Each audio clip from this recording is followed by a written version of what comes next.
brought to you by Sensodyne K। अभी लेके आए सेंसोडेंट के, टूथ का करंट गॉन तो लाइफ का करंट ऑन। जब एक रैली में हुई बात का जवाब 400-500 किलोमीटर दूर दूसरी रैली में दिया जाए तो मानिए कि चुनाव नगीचे है।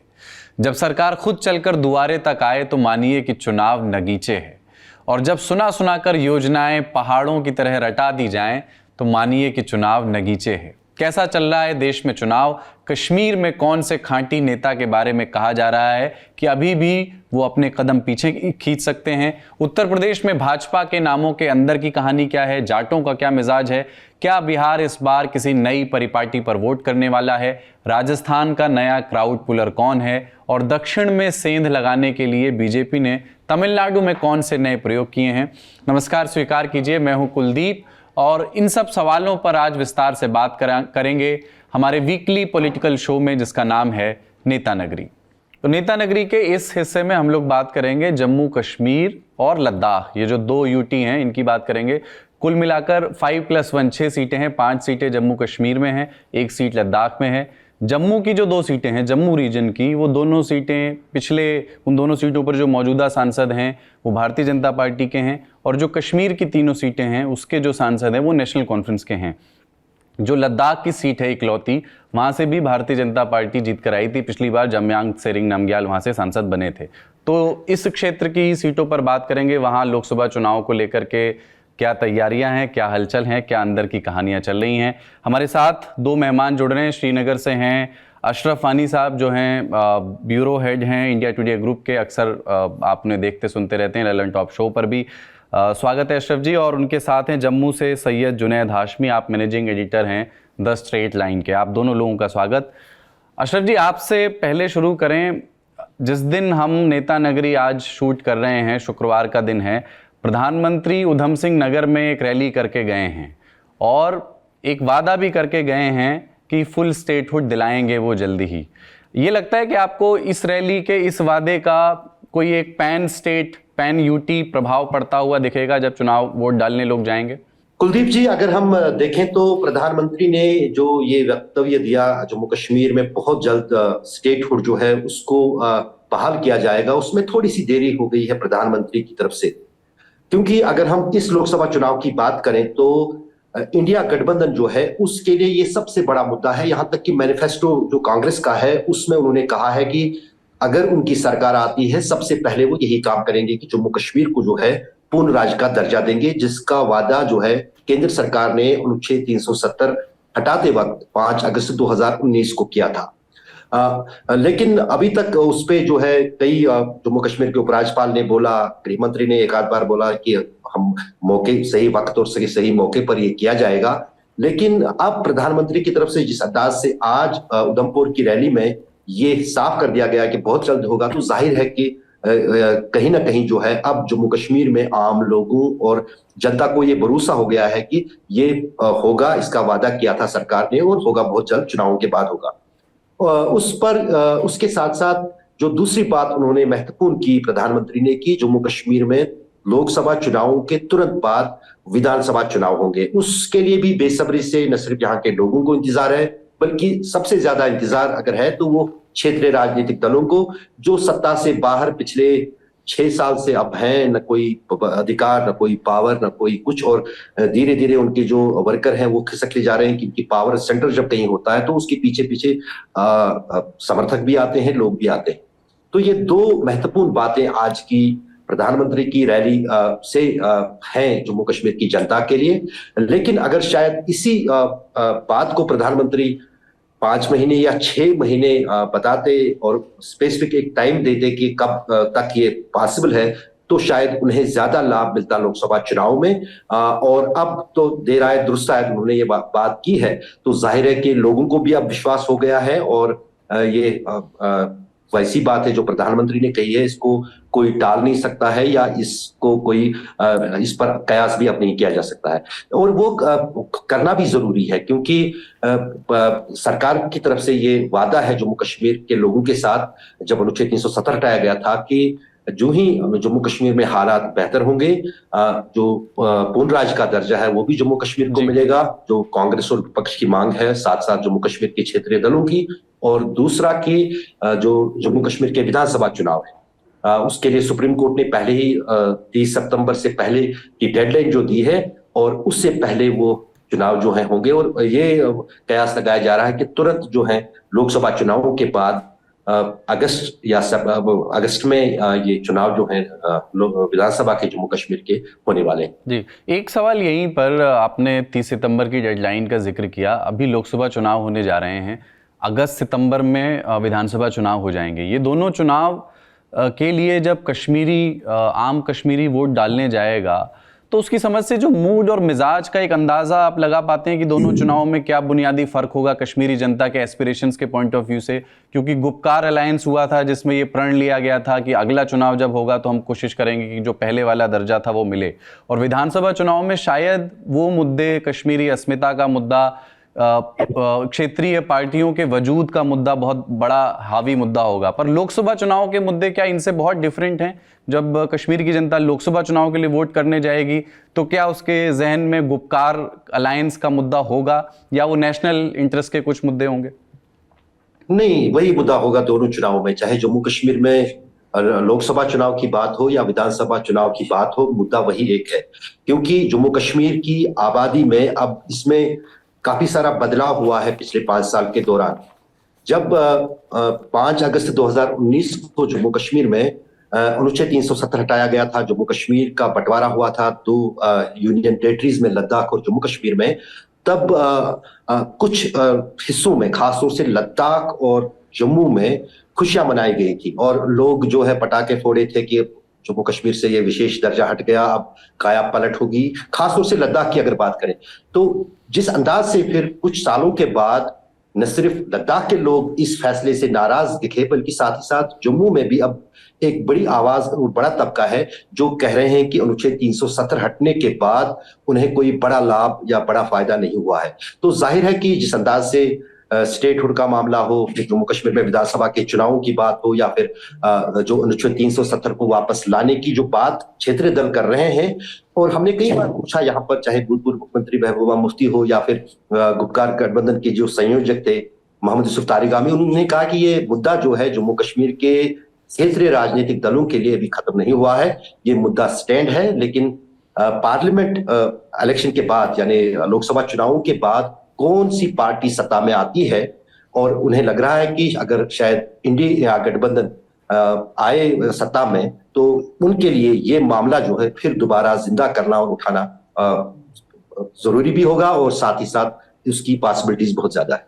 देखिए, आप ये बात कह रहे हैं कि पार्टियां वहां मान रही हैं कि जो गुपकार अलायंस के जो मुद्दे थे वो अभी पूरी तरह जीवित हैं, लेकिन जिस अलायंस ने वो मुद्दे किए थे उस अलायंस की स्थिति अभी क्या है? ये 3 पार्टियां जो हैं, कांग्रेस, एनसी और पीडीपी, ये कैसा लव हेट रिलेशनशिप है? इसको थोड़ा सा समझाइए, क्योंकि इन सबको मिलकर के चुनाव लड़ना था और अनंतनाग पे ये हुआ कि दोनों ने अपने अपने कैंडिडेट घोषित कर दिए। महबूबा मुफ्ती वहाँ पीडीपी से लड़ रही हैं, एनसी से अल्ताफ मियाँ, और उसके बाद कांग्रेस को तय करना था कि वो किसको सपोर्ट करेगी, और कांग्रेस ने चुना नेशनल कॉन्फ्रेंस को।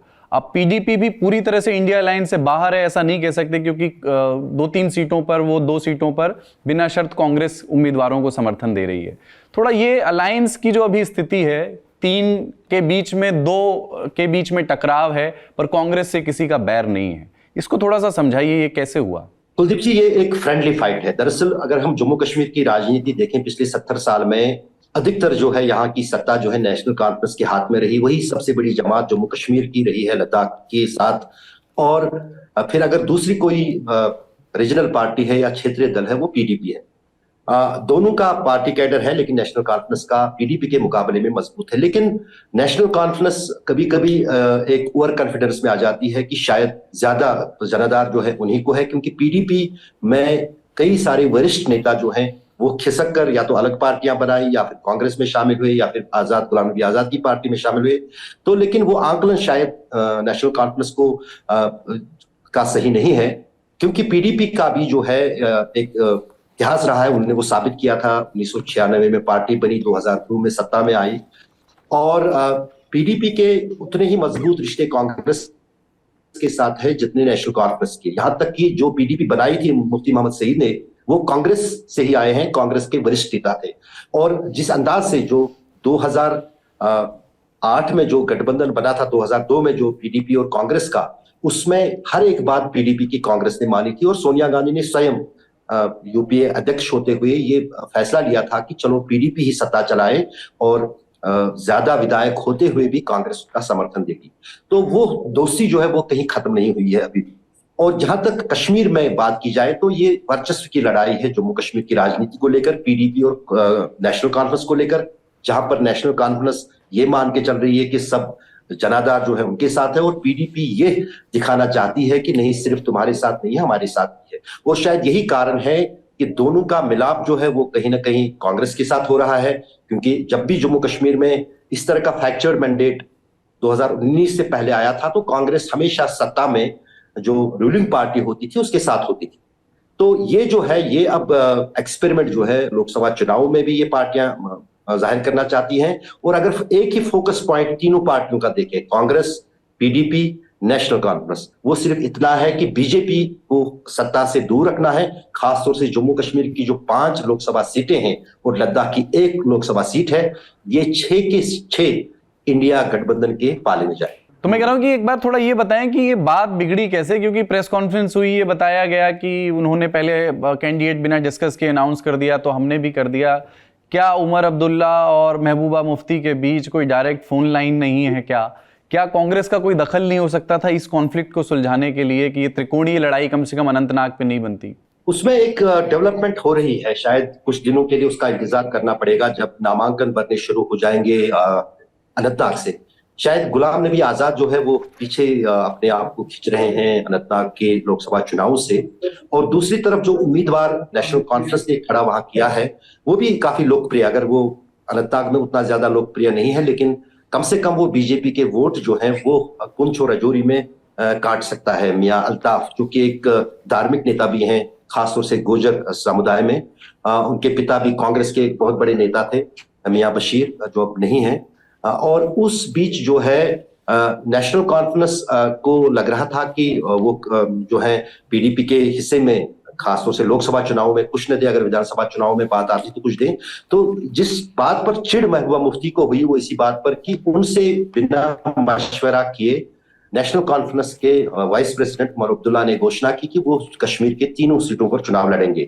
तो उनका कहना है, उन्होंने प्रेस कॉन्फ्रेंस बाकायदा उसके बाद की जिस दिन उन्होंने घोषणा की कि मैं अनंतनाग से चुनाव लड़ूंगी, कि अगर 3 सीटों पर नेशनल कॉन्फ्रेंस अपने उम्मीदवार उतारती लेकिन सिर्फ पीडीपी को पूछती कि हम इस तरह करने जा रहे हैं, डॉक्टर फारूक अब्दुल्ला को ये काम तय दिया गया था कि वही फैसला लें वकार गठबंधन के कौन से कैंडिडेट्स लोकसभा चुनाव में होंगे। लेकिन उनको ये कहीं ना कहीं एक गिला और शिकवा इसी बात से है कि इतना अंडर एस्टिमेट जो है पीडीपी को नेशनल कॉन्फ्रेंस ने किया कि उनसे बात किए बगैर जो है उमर अब्दुल्ला ने जो है वो घोषणा कर दी कि वो 3 सीटों पर लड़ेंगे। तो उस को लेकर शायद अब महबूबा मुफ्ती ने इसलिए अनंतनाग से चुनाव लड़ा कि उसकी, वो पहले भी सांसद वहां से रह चुके हैं 2 बार, दक्षिणी कश्मीर से वो आती है, उसका घर वहां है, उसके साथ साथ वहां पर उनकी पार्टी की मजबूत जो बेस है और कुछ हद तक पीर पंचाल के उस पार यानी पुंछ और राजौरी में भी। तो अब और उनके पास अनुभव भी है, मुख्यमंत्री भी रह चुके हैं जम्मू कश्मीर की। तो लगता है कि शायद उससे जो है कहीं ना कहीं वो ये साबित करना चाहती है फ्रेंडली फाइट में कि देखो मेरे साथ भी जनाधार है और मैं ये सीट जीत सकता हूं। जी, मैं गुलाम नबी आज़ाद के मसले पर लौटूंगा आपके पास, पर एक बार सैयद जुनैद हाशमी जी के पास चलते हैं। जम्मू से हमारे साथ जुड़े हैं और आप मैनेजिंग एडिटर हैं द स्ट्रेट लाइन के। जुनैद साहब, जम्मू की जो 2 सीटें हैं वहाँ से बीजेपी ने अपने मौजूदा सांसदों के टिकट रिटेन किए हैं, रिपीट किया है उनको। थोड़ा इसको थोड़ा सा समझाएं विनेबिलिटी के पॉइंट ऑफ व्यू से। पहले 2-2, 3-3 नाम भेजे गए थे, रविंदर रैना बहुत सक्रिय रहे पिछले दिनों। क्या वो चुनाव इस बार ये तय है कि वो चुनाव लड़ने नहीं लड़वाने के लिए हैं, विधानसभा में ही उनकी भूमिका सीमित रहेगी? जहां तक रविंदर रैना का ताल्लुक है तो 2-3 बातें मैं करेक्ट करना चाहूंगा। एक चीज तो ये कि इंडिया गठबंधन की पोजीशन जम्मू कश्मीर में इस समय क्या है। पहली बात तो ये कि उधमपुर डोडा जो लोकसभा क्षेत्र है, इस क्षेत्र में डॉक्टर जितेंद्र सिंह जो एमओसी पीएमओ हैं, उनका मुकाबला पूर्व भाजपा नेता, भाजपा मंत्री और एन चुनाव के वक्त में कांग्रेस में जो शामिल हुए चौधरी लाल सिंह के साथ है। इस क्षेत्र में एंटी इनकम्बेंसी जरूर है, 10 साल हुए हैं डॉक्टर जितेंद्र सिंह को वहां से वहां से लोकसभा का सदस्य रहते हुए वहां उन्हें एंटी इनकम्बेंसी का सामना है। और उसी एंटी इनकम्बेंसी से लड़ने के लिए आज प्रधानमंत्री नरेंद्र मोदी ने उधमपुर में एक बड़ी जनसभा को संबोधित किया और वहां पर जम्मू कश्मीर को लेकर दो बातें कही। एक कहा कि पूर्ण राज्य का दर्जा जल्दी दिया जाएगा और जम्मू कश्मीर में असेंबली के चुनाव भी जल्द होंगे। ये दो बातें उन्होंने कही। और उसके बाद दूसरी जो सीट है वो है जम्मू की सीट। इस जम्मू रियासी सीट के ऊपर जुगल किशोर प्रत्याशी हैं जो 10 साल से सांसद हैं और उनका मुकाबला कांग्रेस के वरिष्ठ नेता रमन भल्ला के साथ है। तो अगर इन दोनों सीटों का आकलन करें तो कंफर्टेबल भारतीय जनता पार्टी जो है वो जम्मू रियासी सीट के ऊपर इस समय कंफर्टेबल नजर आ रही है। और उधमपुर डोडा में कांटे की टक्कर है चौधरी लाल सिंह और डॉक्टर जितेंद्र सिंह के बीच में।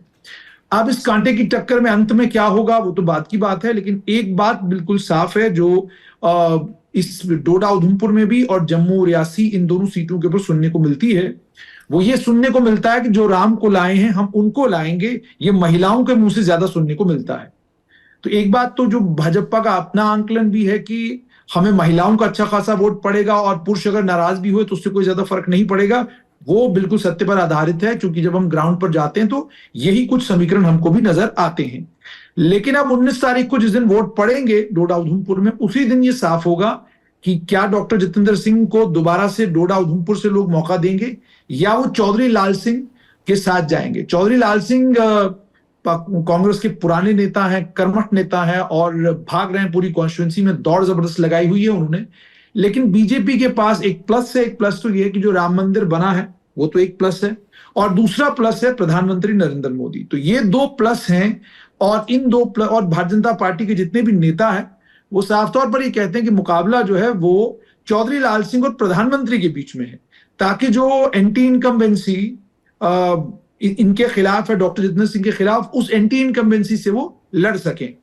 अब इनको जो चौधरी लाल सिंह हैं इन्हें समर्थन मिला है हर्षदेव सिंह का जो Jammu Kashmir national panthers party के हैं। उसके अलावा कुछ कांग्रेस के नाराज नेता जो कांग्रेस छोड़कर गए थे, इसमें मनोहर लाल शर्मा है, अन्य कुछ और नेता हैं जो पार्टी छोड़कर गए थे, उन तमाम लोगों का इन्हें समर्थन मिला है और उस समर्थन के चलते ये आश्वस्त हैं कि यहां से तो बाजी मैं ही मारूंगा। लेकिन दूसरी तरफ डॉक्टर जितेंद्र सिंह भी अपनी सर धड़ की बाजी लगा रहे हैं कि किसी भी तरीके से इस बात को सुनिश्चित करना है कि हम यहां से चुनाव जीत जाएं। लेकिन यहां सबसे इंपॉर्टेंट है जम्मू से ज्यादा इंपॉर्टेंट सीट बन चुकी है राजौरी, पुंछ और अनंतनाग की सीट। अब ये सीट जो है पहली बार बनी है। पहले राजौरी पुंछ का इलाका जो है वो जम्मू के साथ होता था, अब ये इलाका जो है वो अनंतनाग के साथ है। अनंतनाग कश्मीर का भाग है। उस पर सीट पर ऑलरेडी नेशनल कॉन्फ्रेंस ने मियां अल्ताफ को खड़ा किया है, पीडीपी की तरफ से महबूबा मुफ्ती हैं और जम्मू कश्मीर अपनी पार्टी की तरफ से जफर इकबाल मनहास है। भारतीय जनता पार्टी का प्रत्याशी अभी तक खड़ा नहीं हुआ है और पहाड़ी कबीला के लोगों को एसटी देने के बाद पहाड़ियों की मांग है कि बीजेपी अपना प्रत्याशी इस क्षेत्र में उतारे। बीजेपी ने दो नामों पर बीजेपी में सोच विचार चल रहा है। एक नाम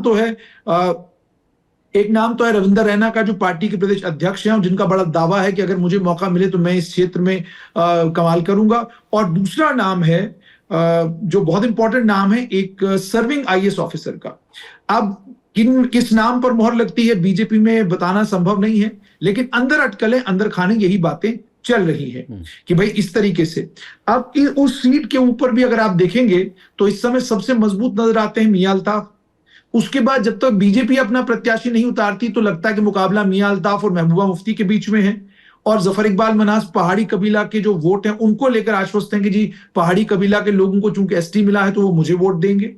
तो ये कुल मिलाकर स्थिति है जम्मू संभाग की कि यहाँ की 3 सीटों में से 2 पर बीजेपी कंफर्टेबल है, लेकिन उसमें से डोडा उधमपुर पर कांटे की टक्कर है। लेकिन राजौरी, पुंछ और अनंतनाग की जो सीट है उस सीट के ऊपर एज जरूर नेशनल कॉन्फ्रेंस को है, लेकिन अगर बीजेपी अपना प्रत्याशी उतारती है मैदान में तो फिर वहां पर भी कांटे की टक्कर हो जाएगी।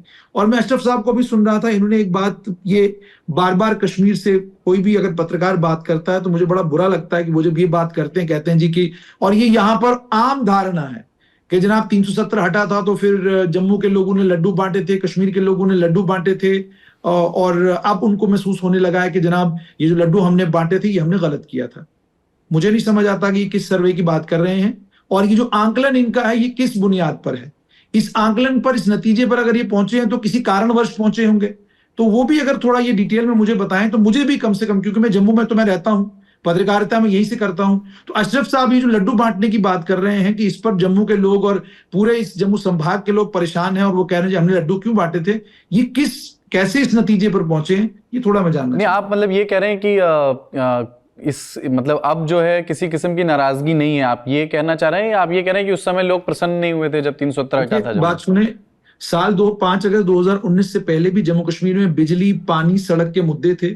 साल 2000 पहले से भी अनएम्प्लॉयमेंट यहां मुद्दा था। साल 2019 से पहले भी यहां पर एम्प्लॉयमेंट में धांधलियां होती थी, बैकडोर से लोग लगाए जाते थे। कई आपको जानकर हैरानी होगी और सुन भी लें आप, क्या आपने पूरे भारत भर में कहीं पे सुना है कि एक आदमी केवल मैट्रिक पास है और वो मुख्यमंत्री का प्रिंसिपल प्राइवेट सेक्रेटरी रिटायर होता है? प्राइवेट सेक्रेटरी रिटायर नहीं होता, बल्कि एक डिपार्टमेंट का डायरेक्टर जनरल बन के रिटायर होता है। क्या आपने कहीं सुना है कि कुछ एक कोटरी थी लोगों की कि जिनके कनेक्शन जो है ऊपर से लेकर नीचे तक सब जगह थे, वो किसी पब्लिक सर्विस कमीशन या किसी भी सर्विस सिलेक्शन बोर्ड में इम्तिहान दिए बगैर टॉप पोजीशनों पर जम्मू कश्मीर में पहुंचे और रिटायर हो गए? तो ये जम्मू कश्मीर का इतिहास रहा है। तो किसी भी जगह आप कोई भी परिवर्तन लाएं, परिवर्तन लाने के बाद भी लोग वहां दुखी होते हैं, लोगों की वहां परेशानियां होती हैं, लोगों की वहां चिंताएं होती हैं। क्योंकि जम्मू कश्मीर में असेंबली के चुनाव नहीं हुए हैं, उसके चलते लोगों के और सरकार के बीच में डेफिनेटली एक वो क्या कहते हैं खला है। लोगों के बीच में और सरकार के बीच में डेफिनेटली एक बहुत बड़ी खाई है। उस खाई को पाटने का काम आप तब करेंगे जब जम्मू कश्मीर में असेंबली के चुनाव होंगे, या म्युनिसिपैलिटी के चुनाव होंगे, या यहां पर पंचायतों के चुनाव होंगे। अभी वो चुनाव तो हुए नहीं हैं और असेंबली जम्मू कश्मीर में है नहीं। इसके चलते लोगों की परेशानियां और दिक्कतें हैं, इसमें कोई शक नहीं। लेकिन उन परेशानियों और दिक्कतों को अगर कहीं कोई टीवी पे एक्सप्रेस कर रहा है, कहीं कोई सोशल मीडिया के ऊपर बोल रहा है, तो उसको फौरन ये कहना कि जनाब आप तो अब लड्डू बांट रहे थे तो आज देखिए आप रो रहे हैं। जम्मू कश्मीर के लोग तो 1947 से लेकर आज 2019 तक रो ही रहे हैं। आपको जानकर हैरानी होगी कि इतना बड़ा राज्य और इतने बड़े राज्य में एक बेहतरीन प्राइवेट हॉस्पिटल आपको कहीं नहीं मिलता। जम्मू में रात को मरीज बीमार हो जाए तो आपको उसे पठानकोट या पंजाब लेके जाना पड़ता है। तो ये तो परिस्थितियां जम्मू कश्मीर की रही हैं। था क्या ऐसा जम्मू कश्मीर में जिसको लेकर हम ये कह रहे हैं कि जनाब 5 अगस्त से पहले हम जन्नत थे, अब हमको अफसोस हो रहा है कि हमने लड्डू क्यों बांटे। So this terminology is not a good terminology to be used when you are a journalist. You should not be using the terminology being used by politicians, being used by ordinary individuals जिनकी understanding issues की बहुत कम है। अशरफ जी कुछ कहना चाहते हैं इस पे? नहीं, बिल्कुल। ये दरअसल मामला ये है कि असल में जम्मू और कश्मीर के बीच में जो ये राजनीति है ये पहली बार नहीं हुई है। डॉक्टर जितेंद्र सिंह जो हैं इसी राजनीति के पैदावार हैं। डॉक्टर जितेंद्र सिंह ने 2008 में जब अमरनाथ, तब वो नेता बड़े नहीं थे, तब एक डॉक्टर थे वो, फिर उससे शुरुआत हुई। उन्होंने जो है अमरनाथ लैंड रोड जो था वो जम्मू वर्सेस कश्मीर के बीच में जो है एक खड़ा किया गया था, एक जिसको हम बोलेंगे कि कम्युनल लाइन्स पे इसको डिवाइड करने की कोशिश हो रही थी या नहीं हो रही थी। फिर उस बीच में जो है कहीं ना कहीं खाई बन गई थी जम्मू के इलाके और कश्मीर के इलाके में। और उसके बाद जो है ये मैंने खुद रिपोर्टिंग की, जब मुझे 370 हटा था, हम कश्मीर से भी दिखा रहे थे तस्वीरें। यहाँ पर तो बंद था, ताले लगे हुए थे, क्रैकडाउन था, मोबाइल बंद था, लैंडलाइन बंद था, महीनों तक बंद था। लेकिन टेलीविजन पे मैं रिपोर्टिंग कर रहा था कि जम्मू में लोग जो है खुशियां मना रहे थे, लड्डू बांट रहे थे। 370 हटा, हमारा हम कश्मीरियों का वर्चस्व जो है जम्मू कश्मीर में नहीं रहेगा, अब इनका कोई ये नहीं रहेगा। तो लेकिन वो छोड़िए, उस पर मैं ज्यादा बहस नहीं करना चाहता हूँ। वो आने वाला वक्त ही बताएगा कि कितने संतुष्ट है 370 हटने से जम्मू के लोग और कितना उनका लाभ हुआ है। वो क्योंकि यहाँ पर जो है ज्यादातर, अगर किसी को ज्यादा इम्पैक्ट 370 हटने से हुआ है वो जम्मू को ही हुआ है। क्योंकि अगर जमीनें बिकेंगी, सबसे ज्यादा जम्मू में सेटल हो जाएंगे लोग, पीसफुल है, व्यवसाय है वहां पर। कश्मीर में तो पिछले 5 साल में कोई बड़ा इंडस्ट्रियलिस्ट नहीं आया बसने के लिए। पार्लियामेंट में आंकड़े दे कि 370 के हटने के बाद कोई भी आके घर बना सकता है श्रीनगर में। यहाँ पर तो फिलहाल जम्मू कश्मीर तो खुला है, यहाँ तो लाखों में टूरिस्ट आते, लेकिन घर तो किसी ने नहीं बनाया।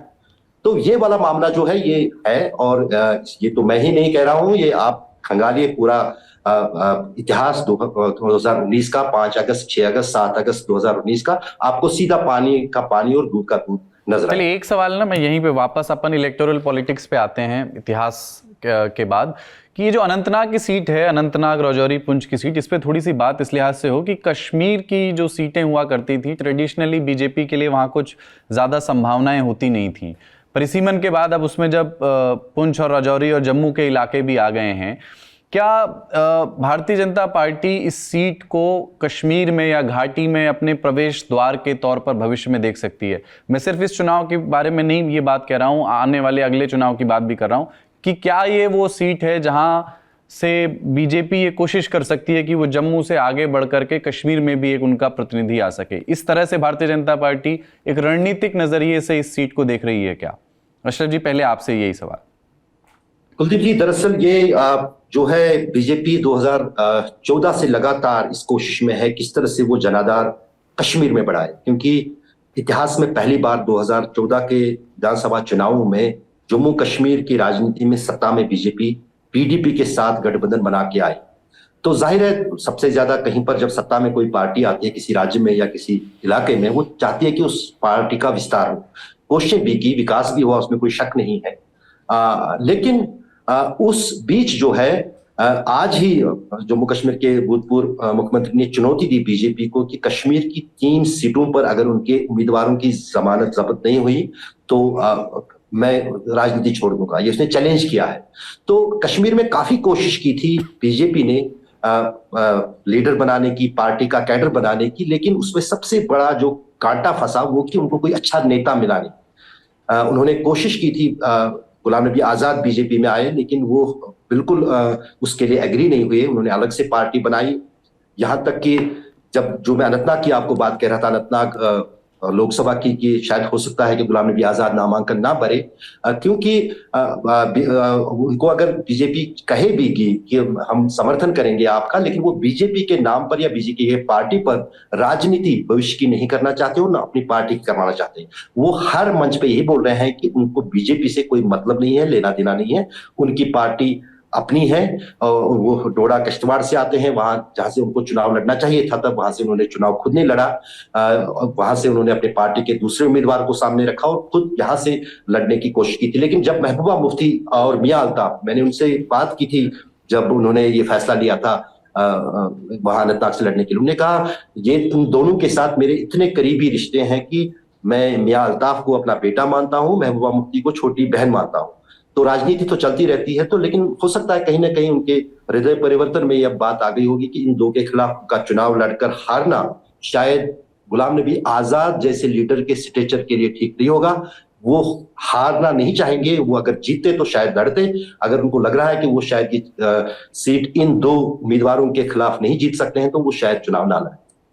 जुनैद जी, इसी सवाल का एक्सटेंशन आपसे कि ये पहले ये खबर आई कि गुलाम नबी आज़ाद को शायद बीजेपी सपोर्ट कर देगी। गुलाम नबी आज़ाद और भारतीय जनता पार्टी के बीच अभी जो रिश्ता है वो कैसा है? क्योंकि उनका रिटायरमेंट की स्पीच सबको याद है, प्रधानमंत्री का इमोशनल होना सबको याद है, एक दूसरे की प्रशंसाएं याद हैं।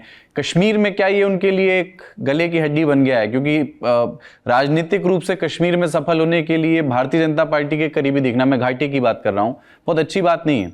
जहां तक गुलाम नबी आजाद का ताल्लुक है, गुलाम नबी आजाद जब जम्मू कश्मीर आए थे तो उस समय जिस समय उन्होंने जम्मू कश्मीर की धरती पर कदम रखा था तो लगा था कि ये एक बड़ा दल बनाएंगे। लेकिन उसके बाद जैसे थोड़ा समय इनको हुआ अपने दल को बनाने के बाद, पहले इन्होंने कहा था, जम्मू कश्मीर में जब पहली प्रेस कॉन्फ्रेंस की थी मैं उसमें मौजूद था, इन्होंने कहा था कि ये नेशनल ऑल्टरनेटिव होगा, ये क्या कहते हैं राज्य के स्तर पर नहीं होगा, ये राष्ट्रीय स्तर पर होगा। लेकिन बाद में जब उन्होंने पार्टी बनाई तो उसका नाम रखा डेमोक्रेटिक आजाद पार्टी, फिर रखा पार्टी का नाम प्रोग्रेसिव डेमोक्रेटिक प्रोग्रेसिव आजाद पार्टी, डीपीएपी नाम रखा। नाम रखने के बाद गुलाम नबी आजाद की पार्टी जो ही शुरू होते ही पार्टी के कुछ नेता, जो आप अभी तस्वीर वीडियो दिखा भी रहे हैं, इसमें भी आप देखेंगे कि इनके दाएं ताराचंद है, बाएं पीरजादा मोहम्मद सैयद है। ये दोनों नेता पार्टी छोड़कर जा चुके हैं, दोनों नेता वापस कांग्रेस में चले गए हैं। गुलाम नबी आजाद ने उसके बाद जहां तक इन चुनावों का, लोकसभा चुनाव का ताल्लुक है, पहले तो मुझे बड़ा अचरज हुआ था कि गुलाम नबी आजाद अनंतनाग राजौरी पुंछ में चुनाव लड़ने जा ही क्यों रहे हैं, क्योंकि गुलाम नबी आजाद रहने वाले भलेसा डोडा के हैं। उनका जो भी वोट बैंक है या कुछ भी है वो ये डोडा क्षेत्र में है। वो एक बड़े नेता जरूर हैं, लेकिन इतने बड़े नेता नहीं है कि वो राजौरी पुंछ में जाएंगे और लोगों को कहेंगे कि जी मैं विकास पुरुष हूं, आप मुझे वोट दीजिए, तो लोग फौरन वोट देना शुरू करेंगे। राजौरी पुंछ में वोट डायनेमिक्स बिल्कुल डिफरेंट है, वहां लोग बिल्कुल मुख्तलिफ तरीके से वोट देते हैं।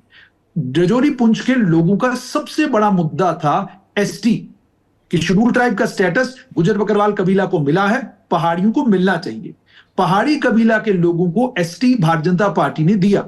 अब जब से पहाड़ी कबीला के लोगों को एसटी मिला है, जिनकी आबादी लगभग 4-4.5 लाख के करीब करीब जिनका वोटर इस राजौरी पुंछ की कॉन्स्टिट्यूएंसी में है, ये 4-4.5 लाख वोटर जो है, इनके नेताओं ने भारतीय जनता पार्टी को बाजाबता इस बात को लेकर आश्वस्त करा है कि आप अपना प्रत्याशी उतारें, हम उसका समर्थन करेंगे और उसको हम जिताएंगे भी। और इस कॉन्स्टिट्यूएंसी में सबसे बड़ा वोट बैंक है अनंतनाग की तरफ से, यानी अनंतनाग की तरफ से लगभग 16 टोटल अगर मैं बात करूं तो लगभग 16 लाख के करीब करीब वोट तो अनंतनाग में है। लेकिन अनंतनाग का इतिहास ये है कि वहां सबसे ज्यादा लोकसभा में पोलिंग जो है वो 30% हुई है, 30% के ऊपर वोट नहीं पड़ा है वहां पर। राजौरी पुंछ का जहां तक ताल्लुक है 70 से 80% वोट जो है इस इलाके में पोल होता है। तो जितना भी आपका आंकलन है वो सारा आंकलन इस बुनियाद पर होता है कि अगर राजौरी पुंछ में 70-80% वोट पड़ता है और वो वोट और उसके बाद फिर घाटी की तरफ से अगर वोट पड़ता है तो ये सारा वोट मिलकर जो है, लेकिन डिसाइडिंग फैक्टर होगा इस तरफ का वोट। क्यों? महबूबा खड़ी हुई है तो हम कहें कि अनंतनाग से उन्हें 10,000 वोट पड़ेगा, ऐसा तो है नहीं। वो भी ताकतवर प्रत्याशी हैं, घाटी से वो अच्छा खासा वोट लेंगी। उसके बाद महबूबा मुफ्ती के बाद बारी आती है जफर इकबाल मनहास की। वो जम्मू कश्मीर अपनी पार्टी के मैंडेट पर खड़े हुए हैं। जम्मू कश्मीर अपनी पार्टी के कुछ बड़े नेता, जैसे मिसाल के तौर पर रफी मीर उनके नेता हैं, वो अनंतनाग से आते हैं। अन्य कई और नेता हैं जो अनंतनाग लोकसभा क्षेत्र में रहते हैं। वो जाहिर सी बात पूरी कोशिश करेंगे कि जफर को वोट पड़े। जफर इस तरफ अगर हम आते हैं तो राजौरी पुंछ के इलाके में भी जम्मू कश्मीर अपनी पार्टी के बड़े नेता हैं, जैसे जुल्फिकार चौधरी हैं, उसके अलावा मिस्टर तांतरे हैं। तो ये सारे इन समीकरणों को जब आप देखते हो तो आपका ये मत बनता है कि जफर इकबाल मनहास भी अच्छा खासा वोट लेंगे। उसके बाद गुलाम नबी आजाद जब बीच में आए तो समझ में नहीं आया कि ये अगर मैदान में उतरे तो किस कॉन्फिडेंस पर उतरे। पहली बात तो ये थी कि भारतीय जनता पार्टी ने आश्वस्त किया है कि आप उतर जाएं तो पहाड़ी कबीला के लोग सारा वोट आपको डालेंगे। लेकिन मैंने पहाड़ी कबीला के नेताओं से बात की, उन्होंने कहा जी गुलाम नबी आजाद आएंगे तो हम आजाद हैं। उन्होंने बाज़ाब्ता फेसबुक और ट्विटर पर ट्वीट करके ये कहा कि अगर आपने गुलाम नबी आजाद को मैदान में उतारा तो हम फिर आजाद हैं, हम आपको वोट नहीं देंगे। तो उसके बाद जब पहाड़ी कबीला के लोगों ने साफ कर दिया हम वोट नहीं देंगे, तो फिर जाकर गुलाम नबी आजाद ने कुछ निजी चैनलों के साथ बातचीत करके ये कहा कि अभी नामांकन मैंने भरा नहीं है, 19 तारीख 18-19 को देखूंगा मैंने भरना है कि नहीं भरना है। लेकिन 18-19 को आप नामांकन भरेंगे, 7 तारीख को चुनाव है और आपको लगभग 16 असेंबली कॉन्स्टिट्यूएंसीज में जाना है, लगभग कोई 18-19 लाख वोटर के पास पहुंचना है। वो इतने थोड़े से समय में तो आप पहुंचेंगे नहीं। तो साफ समझ में आता है कि गुलाम नबी आजाद हो सकता है इस चुनावी मैदान में ना उतरे, लेकिन भारतीय जनता पार्टी का प्रत्याशी यहां से उतरेगा। और आपका आंकलन बिल्कुल ठीक है कि बीजेपी अनंतनाग के रास्ते घाटी जाने की पूरी कोशिश कर रही है। और अशरफ साहब ने जैसे कहा, मैं इनसे ही पूछना चाहूंगा कि करनाल की सीट के बारे में इनका क्या ख्याल है, करनाल की सीट पर कौन मजबूत है इस समय, इसी तरीके से टंगधार की सीट पर कौन नेता मजबूत है इस वक्त, अन्य कई और सीटें हैं जिन सीटों को लेकर मैं और आप स्टूडियो में बैठकर ये आंकलन करते हैं कि जनाब यहां तो बीजेपी है ही नहीं, लेकिन जब जमीन पर आप उतरते हैं तो आपको बीजेपी वहां पर मिलती है। और एक और चीज मैं आपको बताऊं कि इस अनंतनाग राजौरी पुंछ लोकसभा क्षेत्र से अपना प्रत्याशी खड़ा करके 90% जिस सीट पर मुसलमान है, अगर वहां पर भारतीय जनता पार्टी अपना प्रत्याशी खड़ा करती है, और वहां पर यह भी मैं आपको बताऊं कि हिंदू समुदाय का वहां पर लगभग 2 लाख के करीब करीब वोट है यहां पर, और अगर आप 3, 4, 5 प्रत्याशी खड़े करते हैं तो 2.5 लाख 3 लाख पर तो जीत हो जाती है इस चुनावी क्षेत्र में। आप उठाकर इतिहास देखिए साल 2002 का, साल 2002 में Chaudhary Talib Hussain Vaid Vishnu Dutt MP sitting MP थे, उनका देहांत हुआ, भारतीय जनता पार्टी से थे। नेशनल कॉन्फ्रेंस से खड़े हुए चौधरी तालब हुसैन ने 2.5 लाख वोट लिया और सीट जीत ली।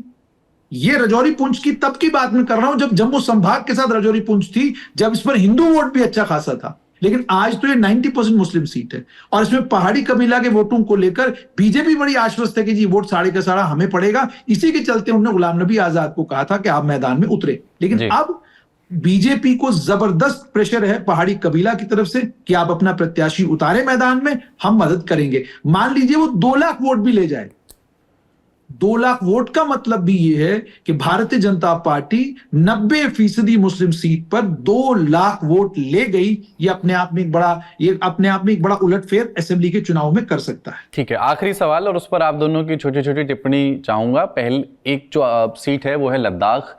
वहां पर जो भारतीय जनता पार्टी के उभार की कहानी है जुनैद साहब, वो 10 साल की है। बस थुप्स्तान छेवांग बने सांसद और उसके बाद जमयांग सेरिंग नामग्याल। इस बीच सोनम वांगचुक वहां प्रोटेस्ट कर रहे हैं और वहां के बारे में कहा जा रहा है कि वहां एक एक्चुअल सेंटीमेंट है कि 6 शेड्यूल उनको चाहिए ही, क्योंकि पर्यावरण के अलावा जो बिजनेस से जुड़े हुए बहुत सारे मसले हैं। क्या इस बार वो जो सफेद पहाड़ हैं वहां से बीजेपी फिसल सकती है क्या, सिर्फ इस प्रोटेस्ट की वजह से कि एक सेंटीमेंट ऐसा बना कि पिछले जब से 2019 से 370 हटा और राजनाथ सिंह वहां गए, उन्होंने वादा किया कि हाँ हम 6 शेड्यूल देंगे, एक स्थानीय स्तर पर रोजगार का ये मेक श्योर करेंगे कि बाहर के लोग आकर के होटल ना खोलें यहाँ पर। अर्जुन मुंडा उस समय मंत्री थे तो उनको चिट्ठी लिखी जमयांग सेरिंग नामग्याल ने कि साहब ये दे दीजिए, पर ये मिल नहीं पाया। 2019 से लेकर 24 तक लंबा वक्फा है। क्या इसकी नाराजगी इस बार लद्दाख को झेलनी पड़ेगी, लद्दाख में भारतीय जनता पार्टी को झेलनी पड़ सकती है? लद्दाख कांग्रेस का गढ़ रहा, हमेशा वहां पर जो है कांग्रेस ही जीता करती थी और 2019 का चुनाव भी कांग्रेस ही जीती, लेकिन अपनी गलती की वजह से उस पार्टी ने जो है उसमें जो हमेशा खेमाबंदी रहती है, 2 उम्मीदवार खड़े हुए थे। एक तो इंडिपेंडेंट हुआ था, कांग्रेस का ही था वो, और दूसरा जो है कांग्रेस की टिकट पर। तो उसके बीच जो है वोट डिवाइड हुआ कांग्रेस का और बीजेपी के लिए वोट। और दूसरी लहर थी बीजेपी की पूरे देश में, उसका असर भी लद्दाख में तब पड़ा। तो लेकिन लद्दाख के लोग बीजेपी से तब जब यूटी वो 3 दशकों तक मांग रहे थे, जब मिली थी 2019 को, तो उनको भी लग रहा था कि काया पलट हो जाएगी, फिर अब सब रहेगा। तब जब धीरे धीरे वो इम्प्लीमेंट शुरू हुआ तो उनको लगा कि जो कुछ हमारे पास था वो भी खिसक रहा है हाथ से। जिस तरह जम्मू वालों की ये एक शिकायत थी कश्मीर को लेकर, और उसी तरह लद्दाख के लोगों की भी शिकायत थी कि जो मैक्सिमम बजट और चीजें आती हैं या ब्यूरोक्रेसी है वो कश्मीर सेंटर्ड है और कश्मीर की है। वो जबरदस्ती जम्मू पर भी राज करते हैं और लद्दाख पर भी। तो अब पिछले दिनों हमने देखा कई बार प्रोटेस्ट हुए। पहले वो एपेक्स बॉडी बनी है, करगिल की अलग से, लद्दाख की अलग से बना है। तो उन्होंने जो है वो उनमें से कुछ नेता ये भी कहते हैं कि हमें Jammu Kashmir as a state ही रहना बेहतर था as compare to union territory. तो जाहिर है कि वो सेंटिमेंट जो है वो साफ है। और दूसरा जो बड़ा पहलू है लद्दाख का, वो है जिसको कांग्रेस सबसे बड़ा मुद्दा उठा रहा है, वो है चीन का एनक्रोचमेंट। और चीन का जो वहां पर 2020 में जो हुआ उसको काफी कोशिश की, लेकिन वो भी एक मुद्दा है। और लद्दाख के लोग ये खुले तौर पर कहते हैं आप वहां जाएंगे, किसी से भी बात करेंगे, कोई नेता ये इनकार नहीं करेगा कि लद्दाख में जो है चीन ने जमीन हड़पी है। दशकों से ही चल रहा है और पिछले कई सालों के दौरान अभी पब्लिक डोमेन में ये बात आई है। तीसरी जो महत्वपूर्ण बात यह है कि जिस अंदाज से भारत जोड़ो यात्रा की थी पहले राहुल गांधी ने पूरे देश में, जो पिछले साल हुई थी, उसके बाद उन्होंने सेपरेट एक चंक निकाला 7-8 दिन का लद्दाख में, जिसमें वो पूरा लद्दाख एक हफ्ते घूमे, नोब्रा से लेकर पूरा करगिल ज़नस्कार तक। वो भी एक फैक्टर पॉइंट कांग्रेस के लिए और उनके नेताओं और उनके युवाओं और वोटरों में एक एनर्जी उसने भर दी। उस तरह से कोई बीजेपी के नेता की तरफ से कोई पहल ऐसी नहीं हुई है। तो ये माना जा रहा है कि न सिर्फ लद्दाख के जो करंट सिनेरियो है या सोनम वांगचुक की जो प्रोटेस्ट है, उसका न सिर्फ असर लद्दाख में होगा, बल्कि उसका असर हो सकता है जिस अंदाज से पॉपुलरिटी उनकी देश में सोशल मीडिया पर बढ़ रही है, उसका कुछ थोड़ा इम्पैक्ट, जिस तरह से लोग सोनम वांगचुक के समर्थन में आ रहे हैं देश के अलग अलग सोसाइटीज और सेक्शन से, उससे जो है देश के बाकी जो चुनावी क्षेत्र है उन पर भी कुछ जो है बीजेपी को थोड़ा सा फर्क पड़े। जुनैद भाई, आप सहमत हैं इस बात से? जहां तक लद्दाख का ताल्लुक है, लद्दाख के लोग 5 अगस्त 2019 को क्या कुछ हुआ उससे खुश हैं या दुखी हैं, उसका आंकलन आप इस बात से करिए।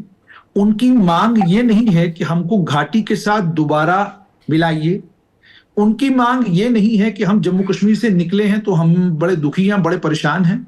उनकी मांग है कि हमें पूर्ण राज्य का दर्जा चाहिए, उनकी मांग है कि हमको लेजिस्लेचर चाहिए, उनकी मांग है कि हमको 6 शेड्यूल चाहिए, उनकी मांग है कि हमें लद्दाख में अपना इलेक्टेड लेजिस्लेचर चाहिए 60 सीट वाला, और इसमें वहां के मुसलमान और वहां के जो बौद्ध हैं दोनों यूनानिमस हैं। इसी यूनानिमिटी का नतीजा है कि उसको एक्सप्रेशन दे रहे हैं वहां पर सेकमॉल के जिन्होंने सेकमॉल के संस्थापक सोनम वांगचुक। वहां पर बीजेपी की पोजीशन डेफिनेटली पतली है, वहां पर बीजेपी की पोजीशन बहुत स्ट्रांग थी, लेकिन अब चूंकि बातचीत और ग्राउंड पर कुछ भी नहीं, और उसके बाद सोनम वांगचुक जो वहां पर बैठे हैं उसके कारण जो है बहुत हद तक जो है वहां तब्दीली आई है। दूसरा ये भी आपको याद रखना होगा कि 2014 के चुनाव में वहां से बीजेपी केवल 39 वोट से जीती थी, और 2019 के चुनाव में बीजेपी ने 10,000 वोटों से वही सीट जीती थी। ठीक है, इस समय परिस्थितियां बिल्कुल अलग हैं।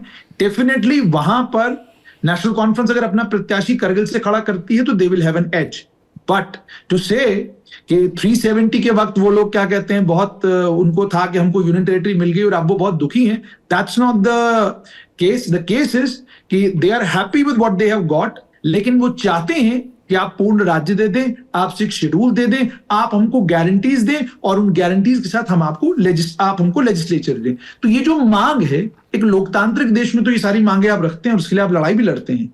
इसका कहां मतलब है कि वो ये कह रहे हैं कि हमको जम्मू कश्मीर में वापस से मिलना है और दोबारा जम्मू कश्मीर का एक अंग बनकर रहना है। जी, एक इसी में एक चीज और कि एक वहां लद्दाख बुद्धिस्ट एसोसिएशन है, LBA।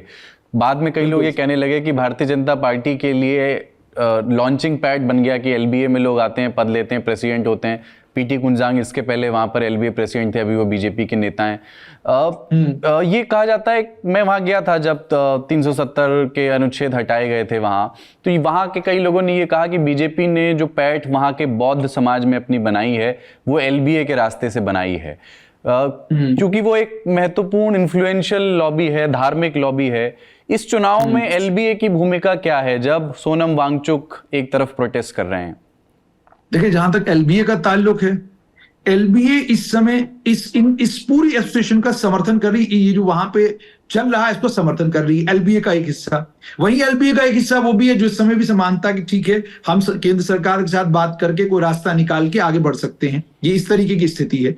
मगर कुल मिलाकर लद्दाख की स्थिति इस समय यही है कि जनाब, आप हमें हमारी या तो मांगे, वो पूरे लद्दाख का सेंटिमेंट है।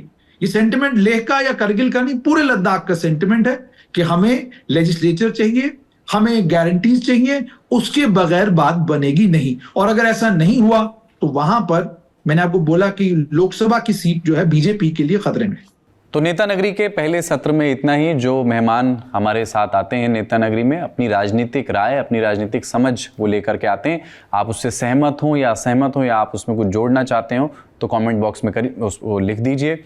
अगले सत्र की ओर अब बढ़ते हैं। हम लोग बात करेंगे लल्लन टॉप चुनाव यात्रा पर निकले हुए 7 हमारे रिपोर्टरों से, जो 7 अलग अलग इलाकों में हैं। वो लोग कहाँ कहाँ हैं मैं आपको बता देता हूँ। हो सकता है आपको आज नेता नगरी का फ्रेम थोड़ा अजीब लग रहा हो। आमतौर पर रिपोर्टरों के पाँवों में छाले होते हैं, कभी कभी एंकरों के भी हो जाते हैं, इसलिए मैं बैठा हुआ हूँ आज कुर्सी पर। हमारे साथ नीरज जुड़े हैं तमिलनाडु से, सिद्धांत मोहन इस समय सुदूर उत्तर पूर्व के सिक्किम में हैं, मणिपुर घूम चुके हैं, उनसे बात करेंगे। निखिल वाट असम में हैं, सोनल पटेरिया उत्तर प्रदेश में है, राजनीतिक रूप से सबसे महत्वपूर्ण प्रदेश, सबसे ज़्यादा सीटों वाला प्रदेश। अभिनव पांडे अपने पसंद के प्रदेश राजस्थान से चुनावी यात्रा शुरू कर रहे हैं, उनकी कवरेज आप देख रहे हैं, वो राजस्थान से हैं। और साकेत आनंद बिहार में हैं। इन सब से बारी बारी बात करेंगे कि वहाँ पर चुनावी माहौल कैसा है, पहले फेज़ की जिन सीट्स पर इन्होंने अभी तक चुनावी कवरेज की है, लोगों से मुलाकात की है, जनता से बात की है, उनके मुद्दे समझे हैं, उसमें उन्हें क्या क्या टेक अवेज मिले हैं, कौन से किस्से वो लेकर के आए हैं। शुरुआत असम से करते हैं और निखिल इस समय असम में हैं। निखिल, असम में आप गौरव गोगोई की सीट पर गए, जोरहाट से वो चुनाव लड़ रहे हैं, इस बार उन्होंने सीट बदली है। थोड़ा बताएं कि असम राजनीतिक रूप से बाद के दौर में दिल्ली के लिए भी बहुत महत्वपूर्ण हो गया, जब वहाँ कुछ राष्ट्रीय मुद्दे महत्वपूर्ण होते गए, जैसे CAA NRC का मुद्दा या यूनिफॉर्म सिविल कोड का मुद्दा। हिमंता बिस्वा शर्मा जिन मुद्दों को बार बार दोहराते रहते हैं, उन मुद्दों को उठाते रहते हैं। इन चुनावों में जब आप असम में वहाँ गए हैं तो ये राष्ट्रीय मुद्दे कितना दिख रहे हैं वहाँ पर? देखिए अभी मैं अपर असम से आया हूँ। 2 दिन हम लोग जोरहाट में थे, फिर एक दिन ट्रैवल करके जब हम आए तो फिर मैं नौगांव में भी 1-2 लोगों से मिला और अब मैं गुवाहाटी आ गया। यहाँ से सेकंड फेज की सीटें चालू हो रही। तो अपर असम ही वो इलाका है कुलदीप जहाँ पे आपको सीए और एनआरसी इन मुद्दों को लेकर के बहुत पैशनेट यहाँ पे विरोध था। जब बार सीए बना के बाद यहाँ पर बहुत भारी प्रदर्शन हुए थे। प्राइम मिनिस्टर, होम मिनिस्टर, इनको अपने दौरे कैंसिल करने पड़े थे। इतना मतलब तापमान था डिब्रूगढ़ यूनिवर्सिटी के लड़कों का।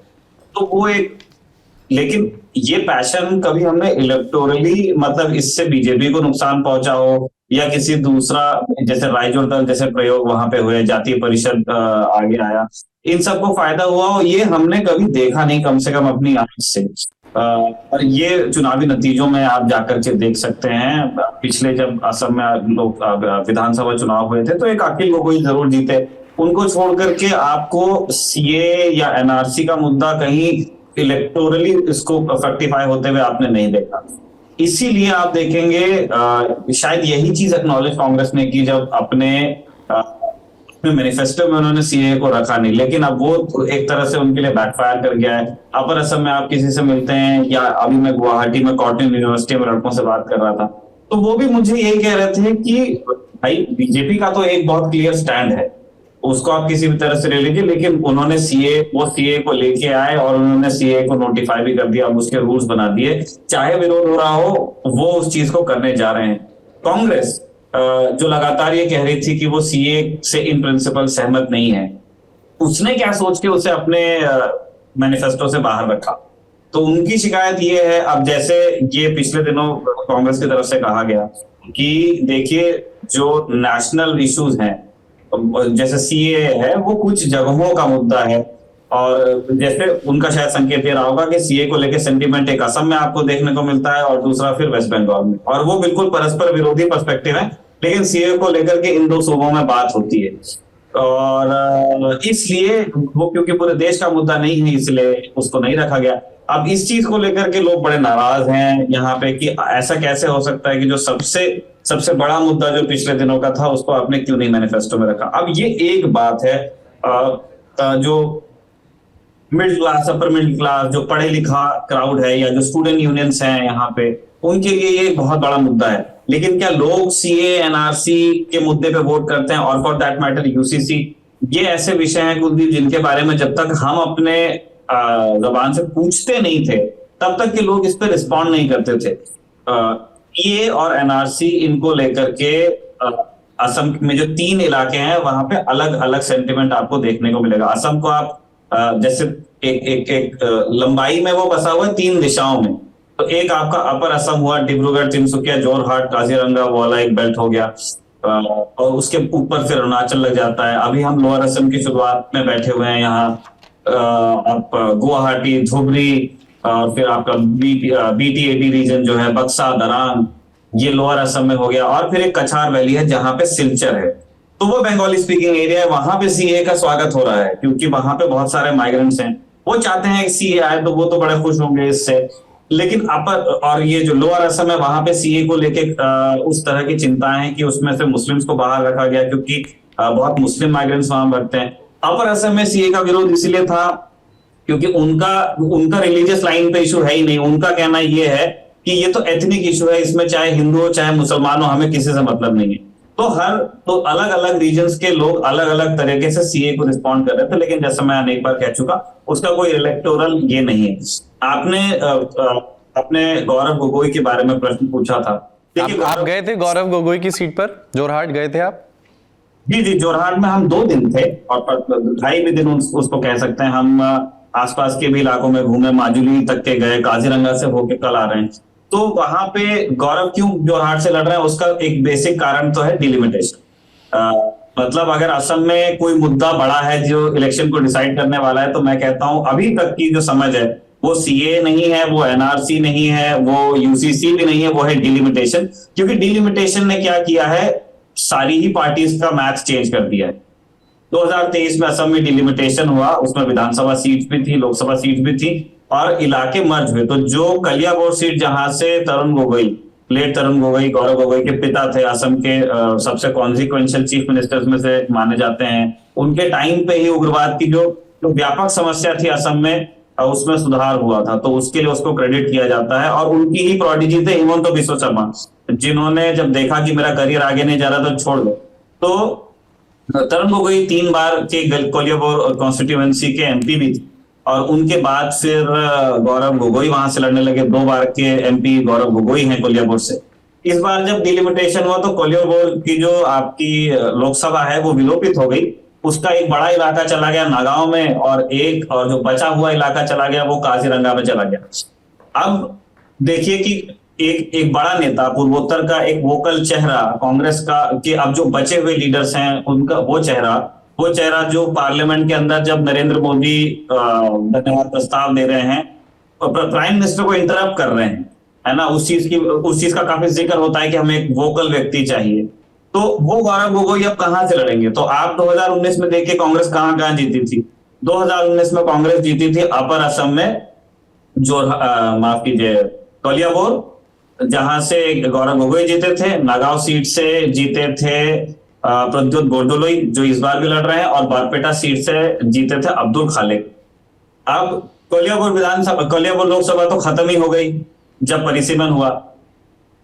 बारपेटा का जिस तरह से परिसीमन हुआ है, वहां पे आप दोनों पार्टीज में जिस तरह कैंडिडेट फील्ड किए हैं, आप उसमें जाकर के देख सकते हैं कि माइनॉरिटी से अब कोई कैंडिडेट वहां जीते वो थोड़ा सा मुश्किल लग रहा है। इसलिए कांग्रेस ने भी अब्दुल खालिक को टिकट नहीं दिया, उन्होंने भी दीप बयान को टिकट दिया है, और अब तीसरा बचा नागांव। तो गौरव गोगोई क्या करते? क्या वो नागांव से एक जीते हुए प्रत्याशी जो कि प्रद्युत बोरदोलोई हैं, उनके भी फादर चीफ मिनिस्टर थे, आप उनको कैसे कन्विंस करेंगे कि आप यहां से मैं लड़ना चाहता हूं? दूसरा, मुझे लगता है, मैंने कई लोगों से बात भी की, थिंकिंग ये भी रही होगी जब गौरव ने जोरहाट को चुना है, कि देखिए अगर आप जीतते हैं हारते हैं, आपका एक कोई बहुत बड़ा तो इम्पैक्ट अभी छोड़ना मुश्किल है, क्योंकि आप खुद एमपी बन जाएंगे, 1 या 2 और एमपी आ जाएंगे, लेकिन नेशनल पॉलिटिक्स को आप अफेक्ट नहीं कर रहे हैं इन रिजल्ट से। आप हारते हैं तो क्या होगा? तो हारते हैं तो क्या होगा का जवाब इस तरह से दिया जा रहा है कि अगर किसी ऐसी सीट से गौरव लड़के जीत जाते जहां पे मतलब माइनॉरिटी वोट ज्यादा है, या इस तरह की कॉन्स्टिट्यूएंसीज हैं जिसको बीजेपी इजीली टारगेट कर सकती है, मैं उस शब्द का इस्तेमाल नहीं करना चाहता हूं, जो असम में काफी प्रचलित है, इस तरह से मतलब लेबलिंग की जाती है यहाँ पे माइनॉरिटी की। तो इसलिए उन्होंने सोचा होगा कि किसी माइनॉरिटी सीट से लड़के जीतने से बेहतर है कि मैं अपर असम, जो कि हिस्टोरिकली असम के रूलर्स जहां से हुए हैं, जो कि मेरे पिता का इलाका है, जो कि मेरा अपना इलाका है, वहां से लड़के जाना हार जाऊं। तो maybe that is why वो जोरहाट से लड़ रहे हैं। आप इलेक्टोरल कॉन्टेस्ट की बात करेंगे तो अपर असम में भारतीय जनता पार्टी बहुत मजबूत है, और बहुत ही स्ट्रेटेजिकली उन्होंने अपने कैंडिडेट्स को वहां पे पोजीशन किया है। आप डिब्रूगढ़ में देखेंगे सर्बानंद सोनोवाल इलेक्शन लड़ रहे हैं, जो कि चीफ मिनिस्टर थे असम के, यूनियन मिनिस्टर रहे, अब उनको दोबारा लोकसभा भेजा जा रहा है, अभी तक के राज्यसभा में थे। काजीरंगा से कामाख्या प्रसाद तासा है, वेरी जॉली फेलो, अगर आप कॉन्स्टिट्यूएंसी के नजर से देखें, टी ट्राइब से आते हैं, और काजीरंगा का इलेक्टोरल मैथ भी इस तरह का है कि टी ट्राइब्स की संख्या है, और कामाख्या प्रसाद काफी कॉन्फिडेंट है कि वो एक बड़ी मार्जिन से जीतेंगे, और जो हिंट हमको मिल रहा है ग्राउंड से, ऐसा हो सकता है कि बीजेपी के प्रोस्पेक्ट्स वहां एज ऑफ नाउ बुलंद रहें। असम में हम अपर असम के अभी तक के ट्रैवल में ये देख रहे हैं, तो जो सेंटिमेंटल इश्यूज थे, एनआरसी, यूसीसी, सीएए, इनकी जगह पे बीजेपी ने बड़ी कोशिश की है कि एक लाभार्थी पॉलिटिक्स को जन्म दिया जाए, लोगों इंडिविजुअल वोटर को ऑब्लाइज किया जाए, और फिर उन्होंने स्ट्रेटेजिकली कांग्रेस के लोगों को तोड़ा भी है। जैसे पिछले बार विधानसभा इलेक्शन हुए, उसके बाद उन्होंने एक जीते हुए कैंडिडेट को तोड़ लिया टी ट्राइब्स में से, रूपज्योति कुर्मी, जिनके पिता और माता दोनों टी ट्राइब से ही थे, और very vocal T tribe leader उनको कहेंगे हम, वो अब बीजेपी में है, और वो बहुत एग्रेसिवली कैंपेन कर रहे हैं बीजेपी की तरफ से। अंकिता दत्ता ने छोड़ दिया, उनके पिता कांग्रेस में होते थे। सुरेश बोरा, जो नागांव में बीजेपी के टिकट से लड़ रहे हैं, ही इज एक्स कांग्रेस के प्रेसिडेंट थे नागांव में, उन्होंने छोड़ दिया। तो आपके गौरव गोगोई के आसपास के बहुत सारे लोग और कांग्रेस में बहुत ताकतवर लोगों ने छोड़ा है, चाहे वो टी ट्राइब के लोग हों, चाहे वो ट्राइबल हों, चाहे वो कास्ट हिंदूज हों। इसलिए एक तरह से गौरव गोगोई इस इलाके में कॉर्नर हो गए हैं, और उनके ही नहीं, कांग्रेस के भी प्रोस्पेक्ट्स बुरी तरह हिट हुए हैं। ठीक है, तो वैसे ये इंटरेस्टिंग है। अब चूंकि हम बाकी प्रदेशों की ओर जाएंगे, सेंटिमेंटल वैल्यूज क्या कॉर्नर्ड हैं और लाभार्थी पॉलिटिक्स क्या डिस्कोर्स के केंद्र में है, इसको और जगहों पर भी तौलेंगे। राजस्थान चलते हैं। अभिनव पांडे रहने वाले उत्तर प्रदेश के हैं, पर बताया गया कि इन दिनों नाश्ते में हल्दी की सब्जी और केर सांगरी की सब्जी खाई जा रही है। अभिनव, आप शेखावाटी घूम आए हैं, कहाँ हैं अभी? मैं अभी जोधपुर में हूँ कुलदीप, और इससे पहले मैं शेखावटी के इलाकों में था, और खासकर की जो चर्चित सीट है चूरू, झुंझुनू और सीकर से भी मैं गुजरा, तो वहां के लोगों से बातचीत की। उसके बाद मैं नागौर आया, नागौर से फिर मैं जोधपुर आया। उससे पहले शुरुआत में जयपुर में गया था। जयपुर में थोड़े पॉलिटिकल नोट्स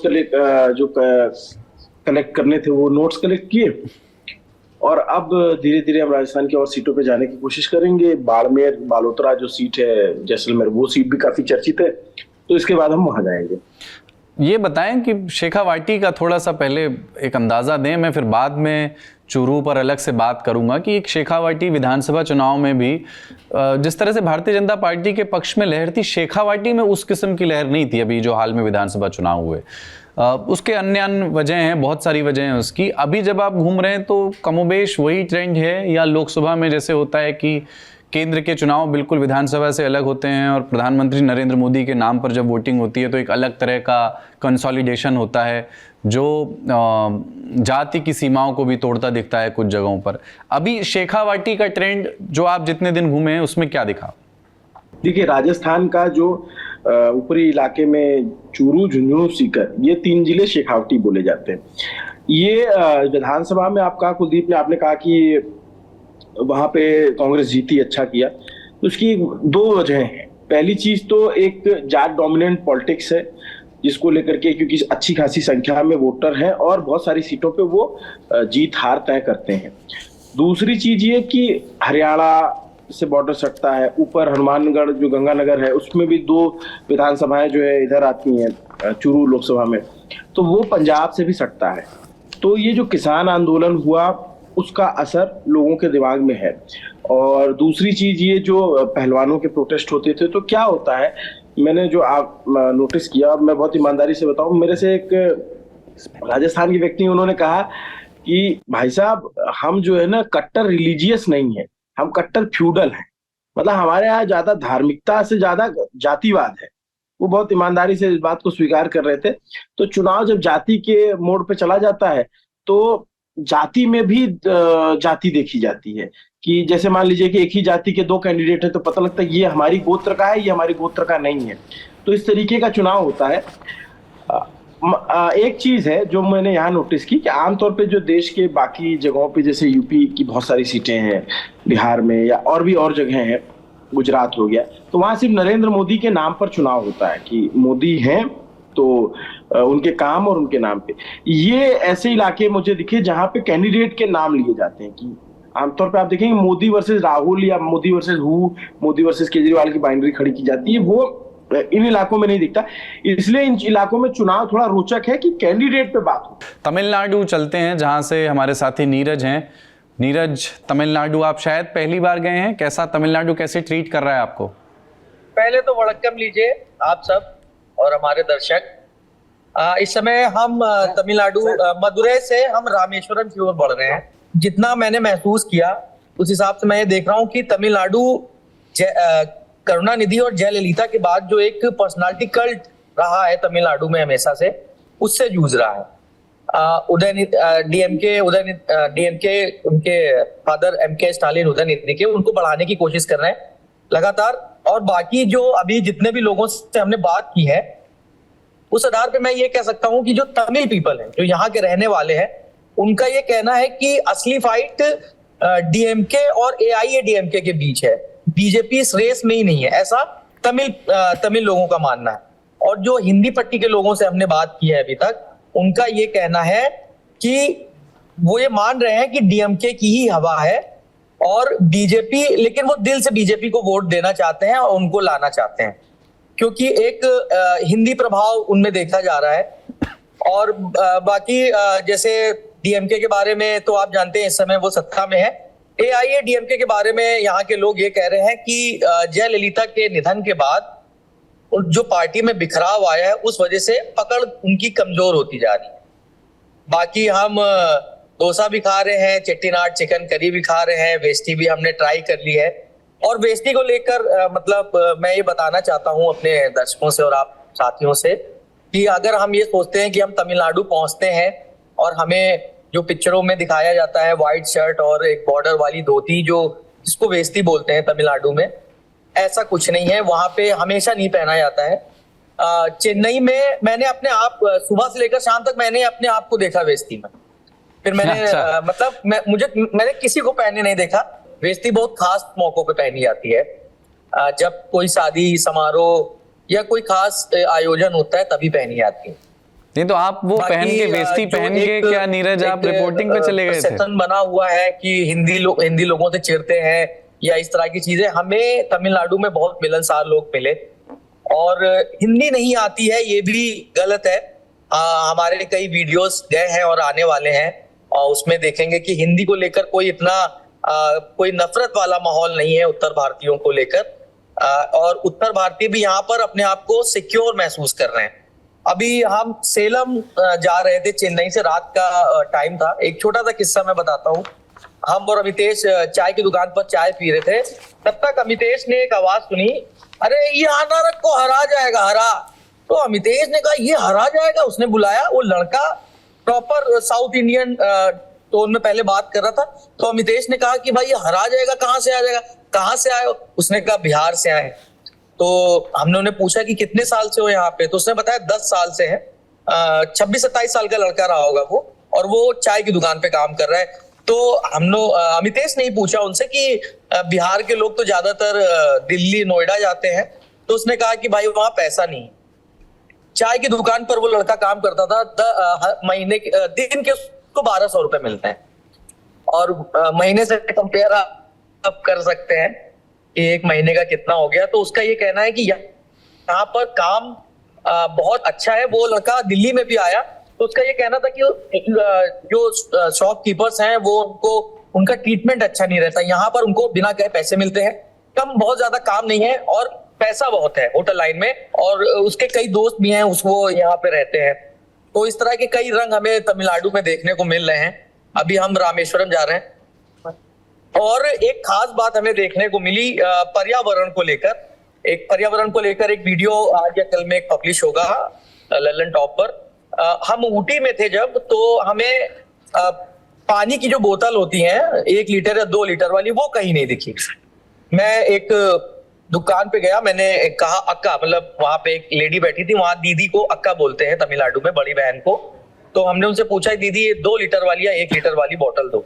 तो उन्होंने कहा यहाँ पे 1 लीटर या 2 लीटर नहीं है, यहाँ पर सिर्फ आपको 5 लीटर की मिलेगी। हमने कहा क्यों? तो उन्होंने कहा कि पर्यावरण को लेकर यहाँ पे प्लास्टिक मतलब बैन है, इस तरह की चीजें हैं। तो पानी की बोतल तक का भी बहुत ख्याल रखा जा रहा है। तो सवाल ये था कि हमने कहा 1 लीटर वाली भी प्लास्टिक की, 2 लीटर वाली भी प्लास्टिक की और 5 लीटर वाली भी प्लास्टिक की, तो 5 लीटर वाली क्यों बिक रही है? तो उसका उन्होंने जवाब दिया कि ये एक मानवीय वो है कि अगर 5 लीटर का कंटेनर आपके पास है तो आप उसको सड़क पे नहीं फेंकेंगे, आप उसको घर लेके जाएंगे और घर लेकर जाके उसका इस्तेमाल करेंगे। इस वजह से 5 लीटर की बोतलें चलती हैं। बाकी जो मुझे फर्क महसूस लगा दिल्ली से और दिल्ली एनसीआर से और चेन्नई से, सबसे पहला फर्क था कि यहाँ पग पग पे सैलून और जिम नहीं है। जैसे हम दिल्ली एनसीआर में देखते हैं कि आपको एक गली में 2 से 3 जिम और सैलून मिल जाएंगे, ऐसा यहाँ पर कुछ नहीं। सैलून बहुत कम है और सड़क बहुत अच्छी है। हाईवे हो या शहर की गलियां हो, शहर के अंदर की सड़कें हो, वो बहुत अच्छी हैं। हमें मैं इतना दावे से कह सकता हूं कि चेन्नई से सेलम तक 550 किलोमीटर हम चले हैं, हमें कोई गड्ढा नहीं मिला रास्ते में। और काफी बातें हमें पता चलेंगी जो हम आपको वीडियो के माध्यम से पहुंचाते रहेंगे।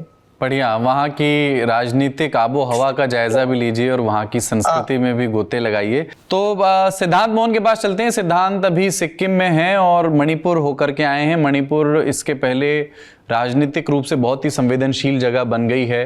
पिछले कुछ समय से वहाँ 2 समुदायों के बीच हिंसक संघर्ष होता रहा, अभी भी जारी है। तब भी सिद्धांत गए थे उसको कवर करने के लिए। सिद्धांत, पहले मणिपुर के हाल बताएं। 2 सीटें हैं वहाँ, इनर मणिपुर और आउटर मणिपुर, आप वो घूम करके आए, क्या स्थिति है वहाँ पे? जब मैं आपसे बात कर रहा हूँ ना कुलदीप, तो ये मणिपुर की 5वीं यात्रा थी पिछले 1 साल के दरमियान। 3 मई को हिंसा शुरू हुई थी और आज हम ये 13 अप्रैल के आसपास से 12 अप्रैल को शूट कर रहे हैं। यानी 1 साल कुछ ही दिनों में, अगले 16-17 दिनों में, 1 साल 18 दिनों में हो जाएगा इस पूरी घटना। इसके पहले जब 4 बार मैं गया, तब एयरपोर्ट पे लैंड करते ही, इम्फाल एयरपोर्ट पे जब आप लैंड करते हैं तो आपके फोन में सिग्नल नहीं आता है, और जब आप बोर्ड करते हैं कहीं से निकलने के लिए इम्फाल एयरपोर्ट पे, तो आपको आसपास के इलाकों में, क्योंकि इम्फाल एयरपोर्ट थोड़ा सा बाहर की ओर है, मतलब वो चुराचांदपुर की जो सड़क जाती है इम्फाल से, उस रोड पे इम्फाल का एयरपोर्ट है, तो आपको दूर दराज के इलाके में कहीं ना कहीं गन फायर सुनाई देता है, चॉपर उड़ते हुए दिखाई देते हैं, आर्मी के चॉपर, असम राइफल्स के चॉपर, कुछ चॉपर जो सरकार की ओर से चलाए जा रहे हैं, जो अर्धसैनिक बलों को इधर से उधर ट्रांसफर कर रहे हैं, उनके चॉपर, कुछ सारे चॉपर ऐसे जो लोगों को ट्रांसफर कराए जाए। लेकिन इसी यात्रा में जब हम इम्फाल एयरपोर्ट पे लैंड करते हैं और फोन को एयरप्लेन मोड से हटाते हैं, तो आपके फोन में 4G या 5G का सिग्नल दिखाई देता है, आपका इंटरनेट चलता है। फिर आप इम्फाल की सड़कों पे निकलते हैं तो आपको कर्फ्यू नहीं दिखाई दिया इस बार मुझे, हमें मार्केट चलता हुआ दिखाई दिया। और हर बार हम इम्फाल जाते थे तो अपने साथ 10,000 रुपए, 20,000 रुपए कैश लेके जाते थे, क्योंकि इंटरनेट कहीं चलता नहीं था। और पेमेंट कैसे करेंगे आप किसी भी चीज का, कुछ भी खाएंगे, कुछ भी खरीदेंगे, कुछ भी गाड़ी वगैरह भी हायर करेंगे, तो आप पेमेंट नहीं कर पाएंगे। तो इस बार हमने वही हर बार की तरह यूपीआई की तरह का इस्तेमाल किया। इस बार कैश जो लेकर गए थे उस कैश का इस्तेमाल ही नहीं किया, क्योंकि यूपीआई से सारा काम हो जा रहा था।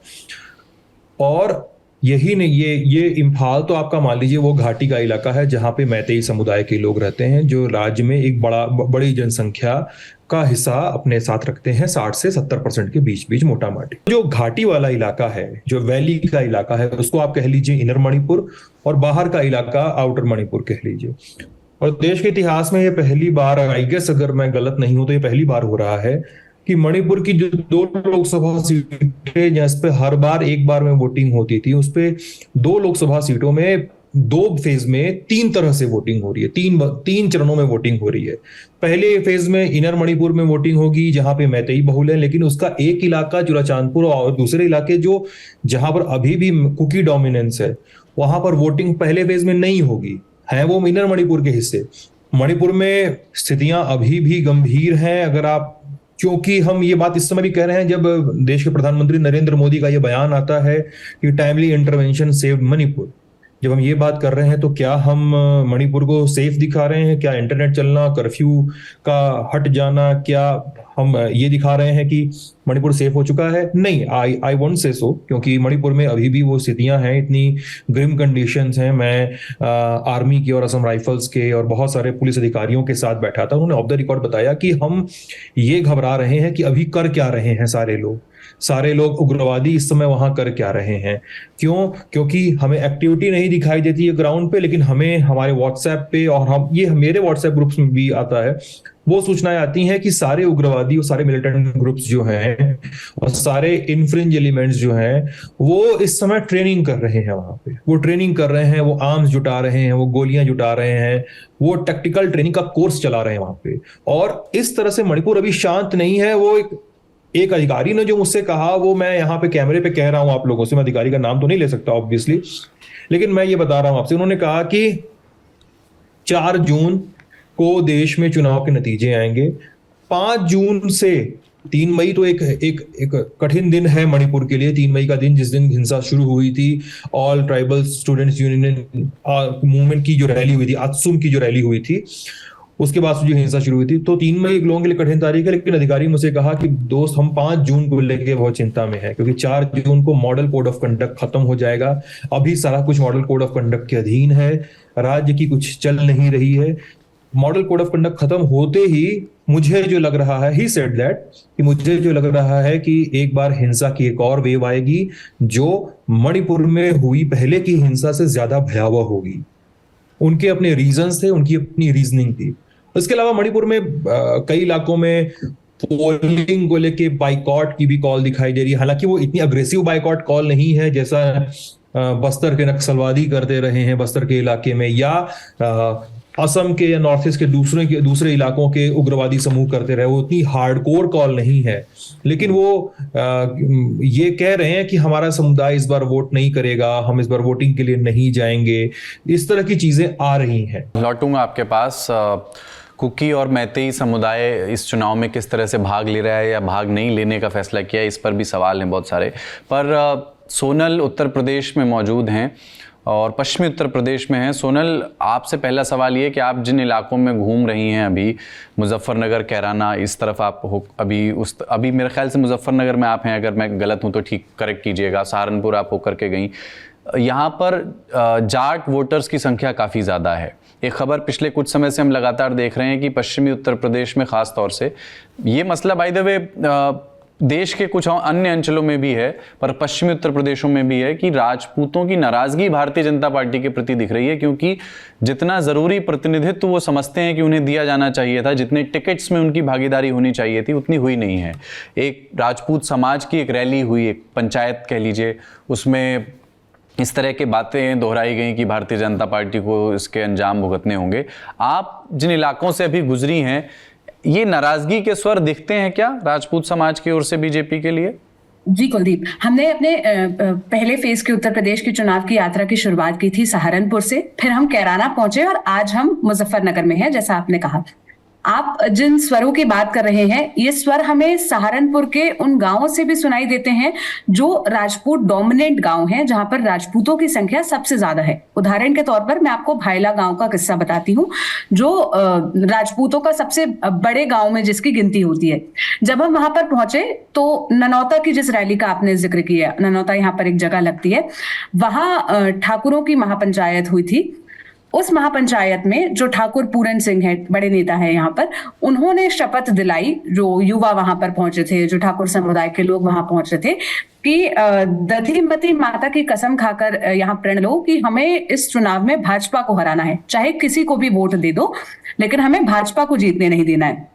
और इस शपथ के पीछे की वो जो वजह गिना रहे थे, एक तो यही वजह गिना रहे थे कि हमारे जो समुदाय से आने वाले नेता हैं उनको टिकट्स नहीं दी गई, पूरे प्रदेश में सिर्फ एक टिकट मिली है। दूसरी बात वो जो गिना रहे थे पुरुषोत्तम रुपाला का बयान, जिसमें उन्होंने कहा कि बड़े बड़े राजा महाराजाओं ने भी अंग्रेजों के साथ हाथ मिला लिया था, उनके साथ रोटी बेटी का रिश्ता जोड़ लिया था, सिर्फ दलित समुदाय के लोग ऐसे थे जो झुके नहीं, जिन्होंने कोई रिश्ता नहीं बांधा। तो उस बयान का भी जिक्र आता है। लेकिन जब आप अंडर द लाइन जाकर बात करोगे या जब इन राजपूत समुदाय से आने वाले लोगों से बात करोगे, तो आपको दिखता है कि ये विरोध के स्वर उन्हीं लोगों में है जो उस रैली तक पहुंचे, या जो युवा है, या फोन के जरिए, इंस्टाग्राम के जरिए, अलग अलग वीडियोस के जरिए वो उस रैली के मैसेज तक पहुंच पाए हैं। बाकी जो पारंपरिक वोटर हैं, जो हमेशा से बीजेपी के साथ रहे हैं, वो आज भी बीजेपी के साथ हैं। कैंडिडेट के अगेंस्ट आपको एंटी इनकम्बेंसी देखने को मिलेगी, लेकिन फिर भी उनका यही कहना है कि हम तो भाजपा को वोट देते आए हैं तो देंगे। जब हम सहारनपुर से आगे बढ़कर कैराना की तरफ आए, वहां से प्रदीप चौधरी सांसद हैं, उनके साथ भी सेम बात थी, एंटी इनकम्बेंसी थी। जो जाट हार्टलैंड है वहां पर यही बात थी। लेकिन जब आरएलडी और बीजेपी का गठबंधन हो चुका है तो लोग इस बात पर वो हैं कि भले ही भाजपा वाले ने काम ना किया हो, भाजपा सांसद हमारे गांव ना आए हो, मैं ये उस गांव के आवाज आपको बता रही हूँ, उस गांव के लोगों के कथन बता रही हूँ जिस गांव को प्रदीप चौधरी ने सांसद होते हुए आदर्श ग्राम योजना के तहत गोद लिया था। वहां के लोगों का कहना था कि गोद लेके भले ही भाजपा सांसद ने हमें अनाथ छोड़ दिया, लेकिन क्योंकि हम तो जाट बिरादरी से आने वाले लोग हैं तो हमारा वोट जयंत को ही जाएगा, और जयंत भाजपा के साथ है तो फूल को ही पड़ेगा। और आज मैं जिस सीट पर हूं, मुजफ्फरनगर, आप ये कह सकते हैं कि ये वो सीट है जिसने बीजेपी की टेंशन सबसे ज्यादा बढ़ा रखी है। ये वो सीट है जहां पर अभी चुनाव बीजेपी वर्सेस बीजेपी चल रहा है, क्योंकि संजीव बालियान बीजेपी की तरफ से चुनाव लड़ रहे हैं और भाजपा के ही जो पूर्व विधायक रहे हैं सरगना से, जिन्होंने 2022 के विधानसभा चुनाव में हार का सामना किया, संगीत सोम, ये दोनों ही बहुत मुखर होके एक दूसरे के खिलाफ बयान दे रहे हैं। बयान और छोटे मोटे नहीं, ऐसे बयान दिए जा रहे हैं कि इनकी तो हैसियत नहीं है मुझसे बात करने की, और दूसरे कह रहे हैं कि चुनाव के बाद देख लेंगे। सबसे दिलचस्प तो यह था कि इस पूरे घमासान के बीच जो शीर्ष नेतृत्व है वो टैकल करने की कोशिश कर रहा है। जैसे राजनाथ सिंह की यहाँ पर रैली हुई, योगी आदित्यनाथ की जब रैली हुई तो एक तरफ उन्होंने संगीत सोम को बिठाया, दूसरी तरफ संजीव बालियान को बिठाया, लेकिन रैली खत्म होने के बाद ही संगीत सोम का बयान आया और इस तरह के स्वर उनकी तरफ से आए। तो जब आप ठाकुर बहुल इलाकों में जाते हैं तो क्लियरली संगीत सोम का वहां पर इफेक्ट दिखता है। वो बात आती है कि हम तो संजीव बालियान को वोट नहीं देने वाले, किसको वोट देंगे इस बात पर भी वो खामोश नजर आते हैं। लेकिन जो बाकी कोर वोटर्स हैं बीजेपी के, जो ठाकुर बहुल इलाकों से नहीं आते हैं, वो इस मैसेज तक शायद अब तक पहुंच नहीं पाए हैं और अभी चुनाव होने में केवल 7 दिन का वक्त बचा है। तो जो ये विरोध के स्वर हैं, ये वोट शेयर में कितना रिफ्लेक्ट होंगे या बीजेपी इसको मैनेज कर ले जाएगी, बस यही देखने वाली बात होगी। ठीक है, मैं और सीट स्पेसिफिक सवाल आगे आपके सामने छोड़ूंगा। इंटरेस्टिंग बात यह है कि राजपूतों की जो नाराजगी पश्चिमी उत्तर प्रदेश में बताई जा रही है भारतीय जनता पार्टी से, उसी नाराजगी में के एज पे, उसी नाराजगी की अगर कोई हवा या फिजा या कोई लहर है छोटी, तो उसमें संगीत सोम भी अपनी नौका चलाने की कोशिश कर रहे हैं, क्योंकि वो राजपूत समाज से ही आते हैं। और जो अंदरूनी गुटबाजी है वो मुजफ्फरनगर सीट पे बहुत प्रत्यक्ष दिख रही है, क्योंकि खुलेआम, जो कि भारतीय जनता पार्टी की बात के दौर में संस्कृति का हिस्सा बिल्कुल रहा नहीं है, अनुशासित कार्यकर्ताओं की पार्टी भारतीय जनता पार्टी कही जाती है। किसी का टिकट काट दिया जाता है तो उसको स्वीकार कर लिया जाता है। बहुत समय के बाद ऐसा देख रहे हैं किसी लोकसभा चुनाव में कि जहां स्थानीय स्तर के 2 नेता खुलेआम एक दूसरे के खिलाफ बयान दे रहे हैं। न सिर्फ बयान दे रहे हैं, ये कह रहे हैं कि ये गुंडे पालते हैं। बिहार चलते हैं, साकेत आनंद हमारी टीम के साथी बिहार में हैं, बेगूसराय के वो रहने वाले हैं, औरंगाबाद और गया के गांवों से होकर के वो गुजरे हैं अपनी इस चुनाव यात्रा में। साकेत, पहले ये बताएं कि बिहार के बारे में हमेशा एक शब्द इस्तेमाल किया जाता है कि ये बीमारू प्रदेश है, देश के बीमारू प्रदेशों में इसकी गिनती होती है। इतना समय हुआ देश को आज़ाद हुए, पर ये छवि जो है बिहार की बदली नहीं।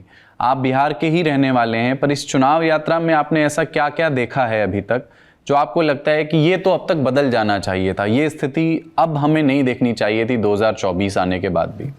बहुत सारी चीजें हैं। पहले मैं एक एक करके आपको बताता हूँ। गया सीट हम पहले सबसे पहले गए थे गया सीट कवर करने। वो एक सुरक्षित सीट है। इस बार वहां से जीतन राम मांझी चुनाव लड़ रहे हैं हिंदुस्तान आवामी मोर्चा से, और पहले भी वो यहाँ से चुनाव लड़ चुके हैं। पिछले 3 बार वो हार चुके हैं।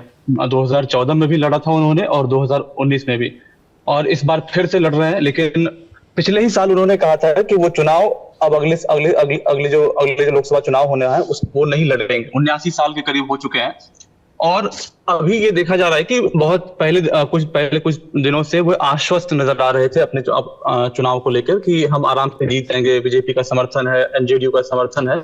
लेकिन अभी यहाँ पर बहुत ही टाइट मुकाबला हो गया है। आप कह सकते हैं कि दोनों तरफ से लोगों का कहना है कि दोनों तरफ से बराबरी का मुकाबला है। लेकिन आप अलग अलग इलाकों में जाएंगे, जब गया की सीटों पे हम घूम रहे थे तो जीतन राम मांझी को बहुत जगहों पे विरोध झेलना पड़ा। अभी वो कुछ 2 दिन पहले ही बाराचट्टी गए थे। बाराचट्टी विधानसभा से वो शायद विधायक भी रह चुके हैं, तो वो वहां पर उनको लोगों ने विरोध किया, नारेबाजी की उन्होंने। इसकी 2 वजहें हैं क्योंकि जीतन राम मांझी इस इलाके में पिछले 40 साल से राजनीति कर रहे हैं। 7-8 बार विधायक रहे हैं और बिहार के मुख्यमंत्री भी रह चुके हैं। जब नीतीश कुमार ने 2013 में मुख्यमंत्री बनाया था, 2014 में, माफ कीजिएगा, कुछ महीनों के लिए जब वो मुख्यमंत्री रहे थे, तो वो इस इलाके से आते हैं।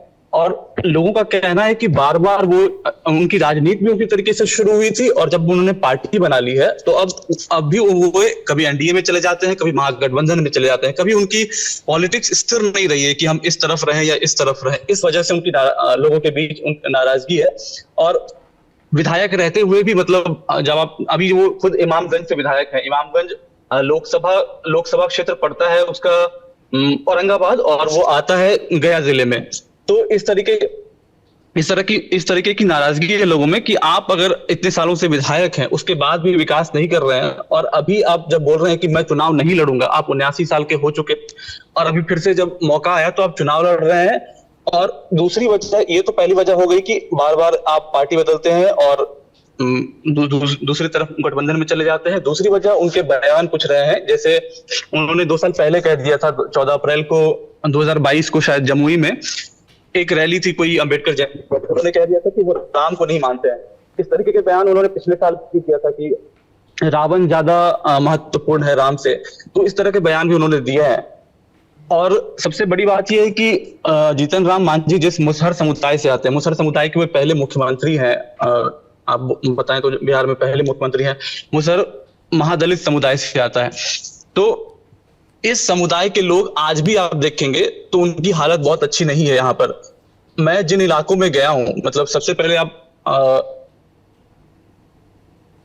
मैं जिन जिन इलाकों में अभी तक गया हूँ, चाहे वो गया का इलाका हो, 2 दिन मैं गया में रहा, औरंगाबाद में अभी हूँ, जिन जिन सीटों पर मैं गया हूँ, मतलब मैं इंटीरियर में जा रहा हूँ जो ग्रामीण इलाके हैं 30 किलोमीटर दूर, 20 किलोमीटर दूर, तो आप देखेंगे कि बिहार की जो एक छवि आप जो बता रहे थे कि बिहार एक बीमारू राज्य में आता है, तो बिहार की जो छवि है वो वाकई अब भी नजर आएगी आपको। बिहार आपको लगेगा कि उन इलाकों में जाके लगेगा कि बिहार एक ठहरा हुआ सा प्रदेश है। वहां पे मतलब आप जैसे कल ही मैं एक औरंगाबाद के एक नक्सल प्रभावित गांव में गया, तो उस इलाके में पानी भी नहीं है लोगों के पास पीने के लिए, बिजली तक नहीं है उस गांव में। लोग ये कहा कि वो 5 बजे खाना बना लेते हैं और फिर 6 बजे तक अपने रास्ते चले जाते हैं। रास्ते चले जाने का मतलब होता है बेड पे चले जाते हैं सोने के लिए। उसके बाद उन्हें क्योंकि बिजली नहीं है वो कुछ कर नहीं सकते हैं। तो इस तरह की स्थिति है यहाँ पर पूरे मैं जहां तक गया हूं अभी, गया औरंगाबाद, गया सीट हमेशा से यहाँ से पिछले 4 बार से मांझी जो समुदाय के लोग हैं वही सांसद बनते आए हैं 1999 से। इसके बावजूद जो वो समाज है, मतलब पूरा महादलित समुदाय, आप भी देखेंगे उनके पास बेसिक सुविधाएं तक नहीं है। जहां पानी की बात मैंने की और बिजली की बात की, पक्के मकान की बात, मैं लोगों से यही सब सवाल पूछता हूँ सरकार की योजनाओं के आसपास कि आपको ये क्या जो उज्ज्वला योजना है उसके तहत गैस सिलेंडर मिला कि नहीं, आप पीएम आवास मिला कि नहीं, तो वो बताते हैं कि उन्हें नहीं मिला है। ये इन इलाकों का हाल है। मैं अभिनव के पास आता हूं, फिर मैं आऊंगा लौट के साकेत आपके पास। अभिनव, राजस्थान की 2 सीटों पर मैं संक्षिप्त टिप्पणी आपसे चाहता हूं, और अच्छा होगा कि आप जिन लोगों से मिले उन लोगों ने कोई ऐसी दिलचस्प टिप्पणियों के जरिए वहाँ के चुनाव और वहाँ की राजनीति को समझाया और वो आप यहाँ पे बता सकें तो समझना आसान होगा। एक चुरू की लोकसभा सीट जहाँ से भारतीय जनता पार्टी के भूतपूर्व सांसद, जो पिछली बार सांसद थे, वो अब कांग्रेस के टिकट पे चुनाव लड़ रहे हैं क्योंकि उनका टिकट कट गया, राहुल कसवा। और दूसरी नागौर की सीट जहाँ से हनुमान बेनीवाल चुनाव लड़ रहे हैं और इस बार उनके खिलाफ भारतीय जनता पार्टी की ओर से ज्योति मिर्धा हैं। तो उधर तो एकदम उल्टा हो गया है कि पिछली बार आरएलपी प्लस बीजेपी के गठबंधन से हनुमान बेनीवाल जीत के आए थे और ज्योति मिर्धा दूसरी तरफ थी। इस बार वो दूसरी ओर हैं और ये इस ओर हैं। दोनों सीटों पर एक संक्षिप्त टिप्पणी, वहां घूम करके आपको क्या दिखा है? हवा फिजा किस ओर है? ये हवा फिजा तो सब अच्छा ही है, सब अपने अपनी लड़ाई कर रहे हैं। सबसे अच्छा है इन इलाकों में खाना बहुत अच्छा मिलता है। राजनीति का तो मैं बताऊंगा ही, लेकिन अगर आप जाते हैं तो राजस्थान में आने पे केर सांगरी की सब्जी, हल्दी की सब्जी, गट्टे की सब्जी, ये सब जरूर ट्राई करना चाहिए। और यहाँ के लोग बड़े प्रेमी हैं। यहाँ के लोग जो है वो आपको इतना बढ़िया, एक यहाँ शब्द है मनुहार, तो वो मनुहार बहुत अच्छे से कराते हैं राजस्थान के लोग जो है। तो और जो है यहाँ कुछ कुछ ऐसे शब्द हैं जो राजनीति में इस्तेमाल किए जाते हैं। तो जैसे शादी होती है तो इस्तेमाल होता है एक शब्द की मायरा भरना, लड़की का जो उसका होता है मायरा भर। तो यहाँ लोग उसको भी राजनीतिक बना देते हैं कि अब की बार इसका मायरा भर देंगे। तो जैसे नागौर की बात आप कर रहे थे, तो वहां हनुमान बेनीवाल के समर्थक कह रहे हैं कि अब की बार ज्योति मिर्धा का मायरा मतलब कि जो विदाई होती है तो उसमें लड़के, माता पिता या फिर जो घर वाले होते हैं वो देते हैं। तो उस सीट को लेकर के ये कह रहे हैं कि मायरा, क्योंकि उनकी शादी हरियाणा में हुई ज्योति मिर्धा। अच्छा, बड़ा इंटरेस्टिंग है कि ज्योति मिर्धा पहले कांग्रेस में थी, अब बीजेपी में है, और पहले बेनीवाल बीजेपी के साथ थे, कांग्रेस में है। तो इस सीट कांग्रेस में नहीं है, कांग्रेस के साथ रोचक चुनाव है। यहाँ पे जैसे कहा जाता है कि आप हनुमान बेनीवाल से नफरत कर सकते हैं, प्यार कर सकते हैं, लेकिन खारिज नहीं कर सकते कि उनके पास एक बड़ा वोट बैंक है और वो देसी टाइप के नेता है। तो उस सीट पे बहुत रोचक चुनाव है। और राजस्थान में 25 लोकसभा सीटें हैं। 25 में से हर लोकसभा में 8 विधानसभाएं आती हैं। तो जो नागौर में है वो अगर आप देखेंगे तो नागौर में ज्यादातर सीटें कांग्रेस ने जीती थी पिछली बार, और इस बार जो है, पिछली बार ज्योति मिर्धा ने चुनाव लड़ा विधानसभा का, नागौर से वो हार गई। इस बार उन्हें लोकसभा लड़ाया जा रहा है।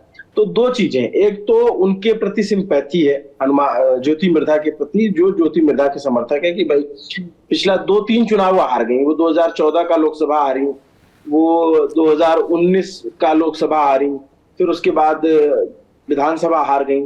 फिर उसके बाद अब लोकसभा लड़ रहे हैं, तो एक सिंपैथी है। हनुमान बेनीवाल के समर्थक कहते हैं कि वो बाहरी हो गई हैं, वो यहाँ से चली गई हैं, उनका मायरा भरेंगे क्योंकि वो हरियाणा के हो गए हैं।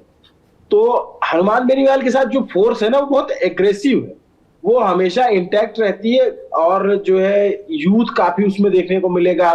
हनुमान बेनीवाल जिस तरीके से भाषण देते हैं, वो उनका वो अंदाज लोगों को पसंद आता है। ज्योति मिर्धा थोड़ा सुलझे हुए बयान देती हैं, तो उनके जो समर्थक हैं उनको पसंद कर रहे हैं। खेल जाति का है कि किस जाति का वोट किसको ज्यादा मिलेगा, खासकर कि वो जाट बहुल सीट है, जाट बहुल इलाका है। इसमें मुझे जो देखने को मिला कि हनुमान बेनीवाल ऐसे नेता है जो किसी को नहीं छोड़ते, चाहे वो अशोक गहलोत हो, चाहे वसुंधरा राजे हो, उन्होंने सबके जो है सबको कुछ ना कुछ कहा, कभी न किसी कालखंड में, और किसी को छोड़ा नहीं। तो ना अभी मोदी को छोड़ रहे हैं, ना एक जमाने में राहुल गांधी को छोड़ते थे।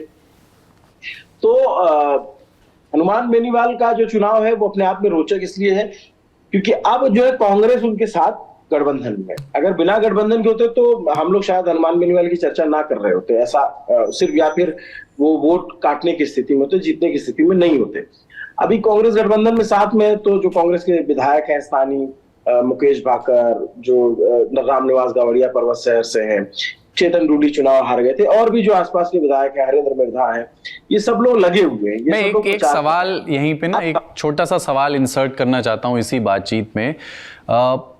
पूरे उत्तर भारत में कुछ महीनों पहले तक ये बात जोर शोर से कही जा रही थी, पंजाब, हरियाणा और पश्चिमी उत्तर प्रदेश तक, कि जो जाट समाज है वो भारतीय जनता पार्टी से बहुत नाराज है।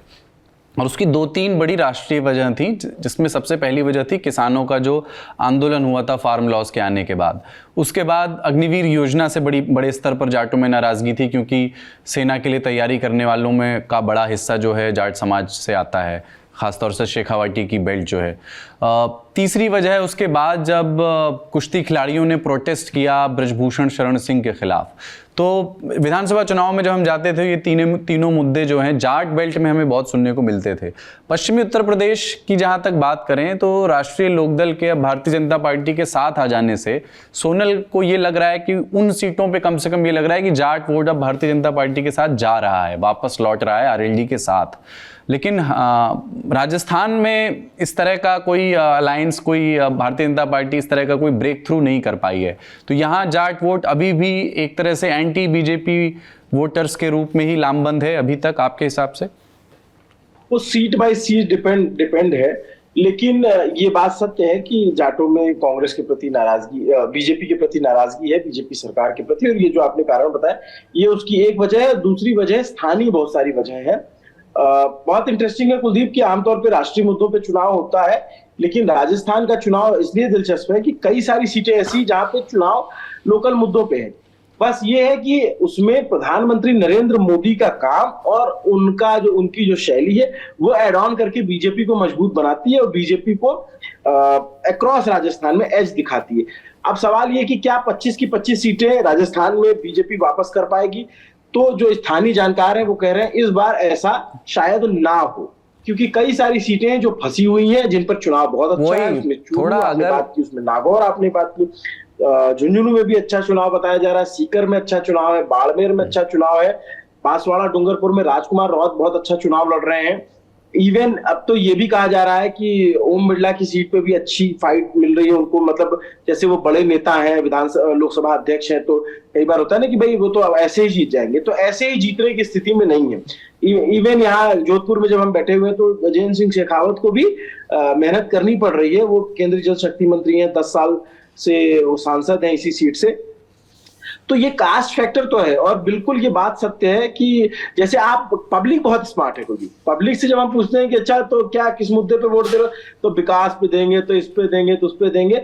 लेकिन जब आप उनका जो साइको एनालिसिस करोगे तो वो पता चलता है वो कहीं ना कहीं बड़ी संख्या में लोग जाति के प्रति इंटैक्ट होते हैं।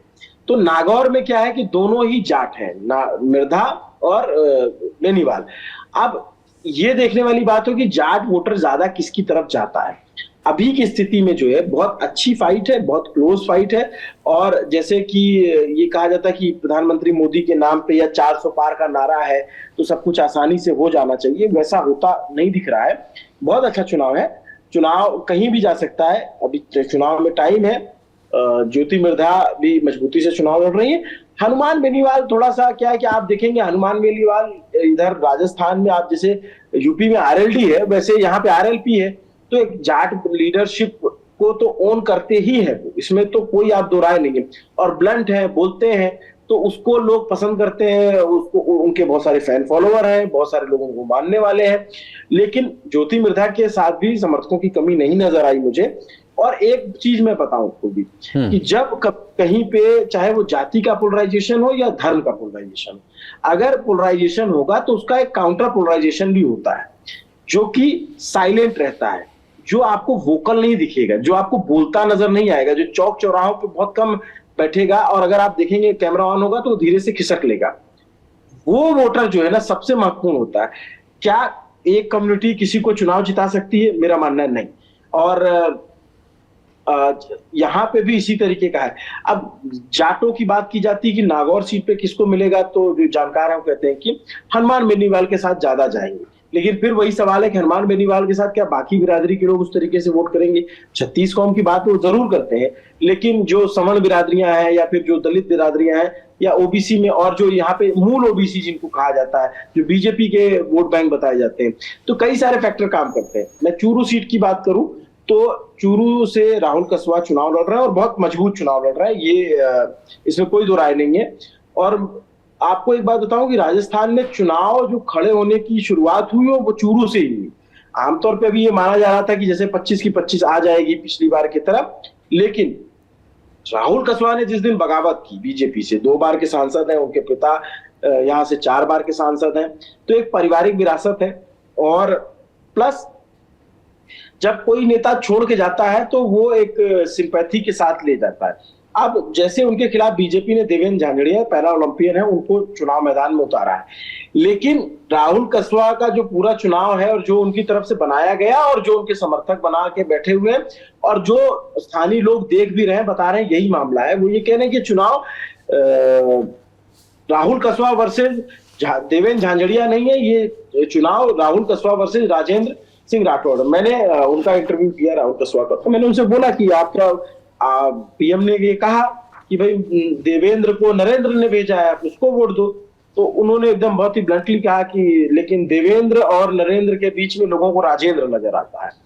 तो एक चुनाव वहां पे भी पोलराइज है, चूंकि वो जाट बेल्ट है और अच्छी खासी संख्या में, ये जैसे कहा जाता है कि भाई इतनी बिरादरी इतनी है, यहाँ इतने हैं, जहां पर जातियों का समीकरण एक साथ एक मुश्त होता है ना, आप देखेंगे वहां उसी तरीके की पॉलिटिक्स पनपती है। तो जैसे पूर्वी राजस्थान में है एक बेल्ट है जहां मीणा बहुत अच्छी खासी संख्या में, एक बेल्ट है जहां गुर्जर बहुत अच्छी खासी संख्या में, एक अब ये शेखावटी में जाट बहुत अच्छी खासी संख्या में, बाकी जातियां हैं लेकिन वो फैली हुई हैं। नीचे जाएंगे तो आदिवासी बाहुल्य इलाके मिलेंगे।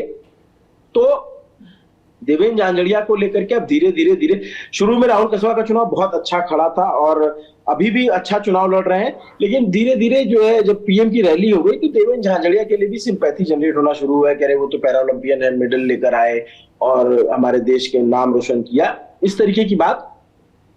प्लस प्रधानमंत्री की रैली के बाद थोड़ा हर जगह पे प्रधानमंत्री की रैली होती तो वो टॉकिंग ऑफ द टाउन होता है और वो सिर्फ गाँव में शहरों में सब जगह उसकी चर्चा होती है। तो वहां पे चुनाव इसी तरीके का है कि पोलराइज्ड है, एक बड़ा तबका है। चूंकि राहुल कसवा 10 साल बीजेपी में रहे तो बीजेपी के अच्छे कॉन्टेक्ट उनके पास हैं। इस बार वो जब बगावत करके चुनाव लड़ने उतरे तो उन्होंने यही कहा कि मेरा क्या कसूर है, और एक आदमी जो है वो तय नहीं करेगा कि चूरू की जनता का क्या होगा। तो उन्होंने वो पूरा चुनाव राजेंद्र राठौड़ के वर्सेस बना दिए। तो जाट वर्सेस राजपूत की बात करते हैं लोग अंदर खाने, कैमरे पे कोई नहीं बोलेगा, कैमरे पे कहेंगे नहीं हम तो इसमें, हम तो विकास पे, किसानों का काम करने पे बात करेंगे। राहुल कसवा का मैंने इंटरव्यू किया तो एक बात समझ में आई कि एक समझदार सांसद के जरिए वो बात करते हैं और वो योजनाओं पे, मुद्दों पे फोकस्ड है। देवेंद्र झांझड़िया से भी मैंने बात करने की कोशिश की, इंटरव्यू के लिए लाइनअप किया, बहुत भागदौड़ हुई वो, क्योंकि ये राजस्थान की लोकसभा बहुत बड़ी है। मैं जैसे बैठूंगा चूरू में, वो भादरा में है, तो वो 100 किलोमीटर 120 किलोमीटर है। जब मैं वहां पहुंचूंगा तो वो कहीं और चले जाएंगे। लास्ट टाइम तक हम लाइनअप करते रहे लेकिन नहीं हो पाया। इवन मैंने राहुल कसवा का इंटरव्यू रात के 1 बजे किया था, और वो बहुत सारी चीजें ऑफ रूट होती है, कई सारे रतनगढ़, सुजानगढ़, फिर वो अलग अलग हो जाता है। तो बहुत बड़ा एरिया है इन लोगों को कवर करने के लिए। और नहीं, लेकिन इंटरेस्टिंग चॉइस है देवेंद्र झाझड़िया लोकसभा उम्मीदवार के तौर पर भारतीय जनता पार्टी की ओर से, क्योंकि राजनीतिक रूप से इसके पहले फ्रेशर कहलाएंगे वो, महत्वपूर्ण सीट है चुरू। लेकिन मैं असम की ओर रुख करूंगा निखिल के पास। और निखिल, थोड़ा सा इस बार AIUDF की भूमिका के बारे में बताएं। बदरुद्दीन अजमल इस बार कांग्रेस के गठबंधन में नहीं है। जब कांग्रेस ने अपना छाता कम से कम थोड़ा और बड़ा करने की कोशिश की है देश भर में इंडिया अलायंस के रूप में, तब AIUDF को उन्होंने असम में खो दिया है और धुबरी सीट से वो चुनाव मैदान में है। और अब स्थिति ये है कि एक दूसरे पर बीजेपी की बी टीम होने का आरोप लगा रहे हैं। कांग्रेस ने बदरुद्दीन अजमल पर बीजेपी की बी टीम होने का आरोप लगाया है, तो यही आरोप उन्होंने कांग्रेस पर लगा दिया। लेकिन 21 में महाजोट बना था और उसमें UDF भी था और उसमें कांग्रेस भी थी। लेकिन उस टाइम पे अगर आप उस बीजेपी ने जिस तरह से कैंपेन अपना रन किया, कांग्रेस कॉर्नर हो गई, कांग्रेस पे प्रेशर आ गया टू एक्सप्लेन कि वो भी UDF के साथ में क्यों। और एक तरह और वो बड़ी ऑकवर्ड स्थिति हो गई थी कि मतलब तुम संग न बने तुम बिन न बने। मे बी इसलिए कांग्रेस ने UDF के साथ जाने का फैसला नहीं किया, और उसके और भी कारण हैं। लेकिन वो एक बड़ा कारण मैं मानता हूं कि 2021 में जिस तरह से कांग्रेस को एक कॉर्नर करके क्वेश्चन किया गया कि आप बार बार यहाँ कुलदीप बड़ा कैजुअली एक शब्द इस्तेमाल कर दिया जाता है असम में। मैं दर्शकों को जानकारी हो इसलिए मोलम बाबू शब्द का समर्थन नहीं करता है। बहुत ही कैजुअली जैसे ही कोई मुसलमान देखेगा उसको मियाँ बोल देंगे, और वो मियाँ में फिर वो सारी चीजें आ जाती हैं। आप एक पहनावे को टारगेट कर रहे हैं, आप एक रिलीजन को भी कर रहे हैं, और मियाँ से ना बात शुरू नहीं होती है, मियाँ पे बात खत्म हो जाती है। आप किसी भी आप क्राइम को लेकर के कोई बात किसी से कर रहे हैं और उसमें एक शब्द अगर उस चर्चा में इंट्रोड्यूस हो जाए मियाँ, तो वो बात उधर से करते हैं। पॉपुलेशन आ जाए या बहुविवाह की बात आ जाए, किसी भी समस्या के ऊपर अगर आप बात करना चाहते हैं असम में, अगर उसको एक कम्युनल टोन पे वो मियाँ वाली दिशा में ले जाना रिलेटिवली इजी है। और उसका एक कारण बिल्कुल ये है कि असम में लीगल और इलीगल माइग्रेशन की वजह से दोनों तरह का माइग्रेशन हुआ है। इसकी वजह से एक रेजिस्टेंस जो भूमिपुत्र जो असम को खुद का मानते हैं उनके बीच में है। अब ये सवाल जब किसी से एक समय पे कांग्रेस पॉलिटिक्स के बारे में ये कहा जाता था, कांग्रेस के बड़े लीडरशिप कह दिया करते थे अली कुली बंगाली। तो अब अली कुली बंगाली क्या है? अली से एक रिलीजन का संकेत हो रहा है इस्लाम। कुली है टी ट्राइब्स।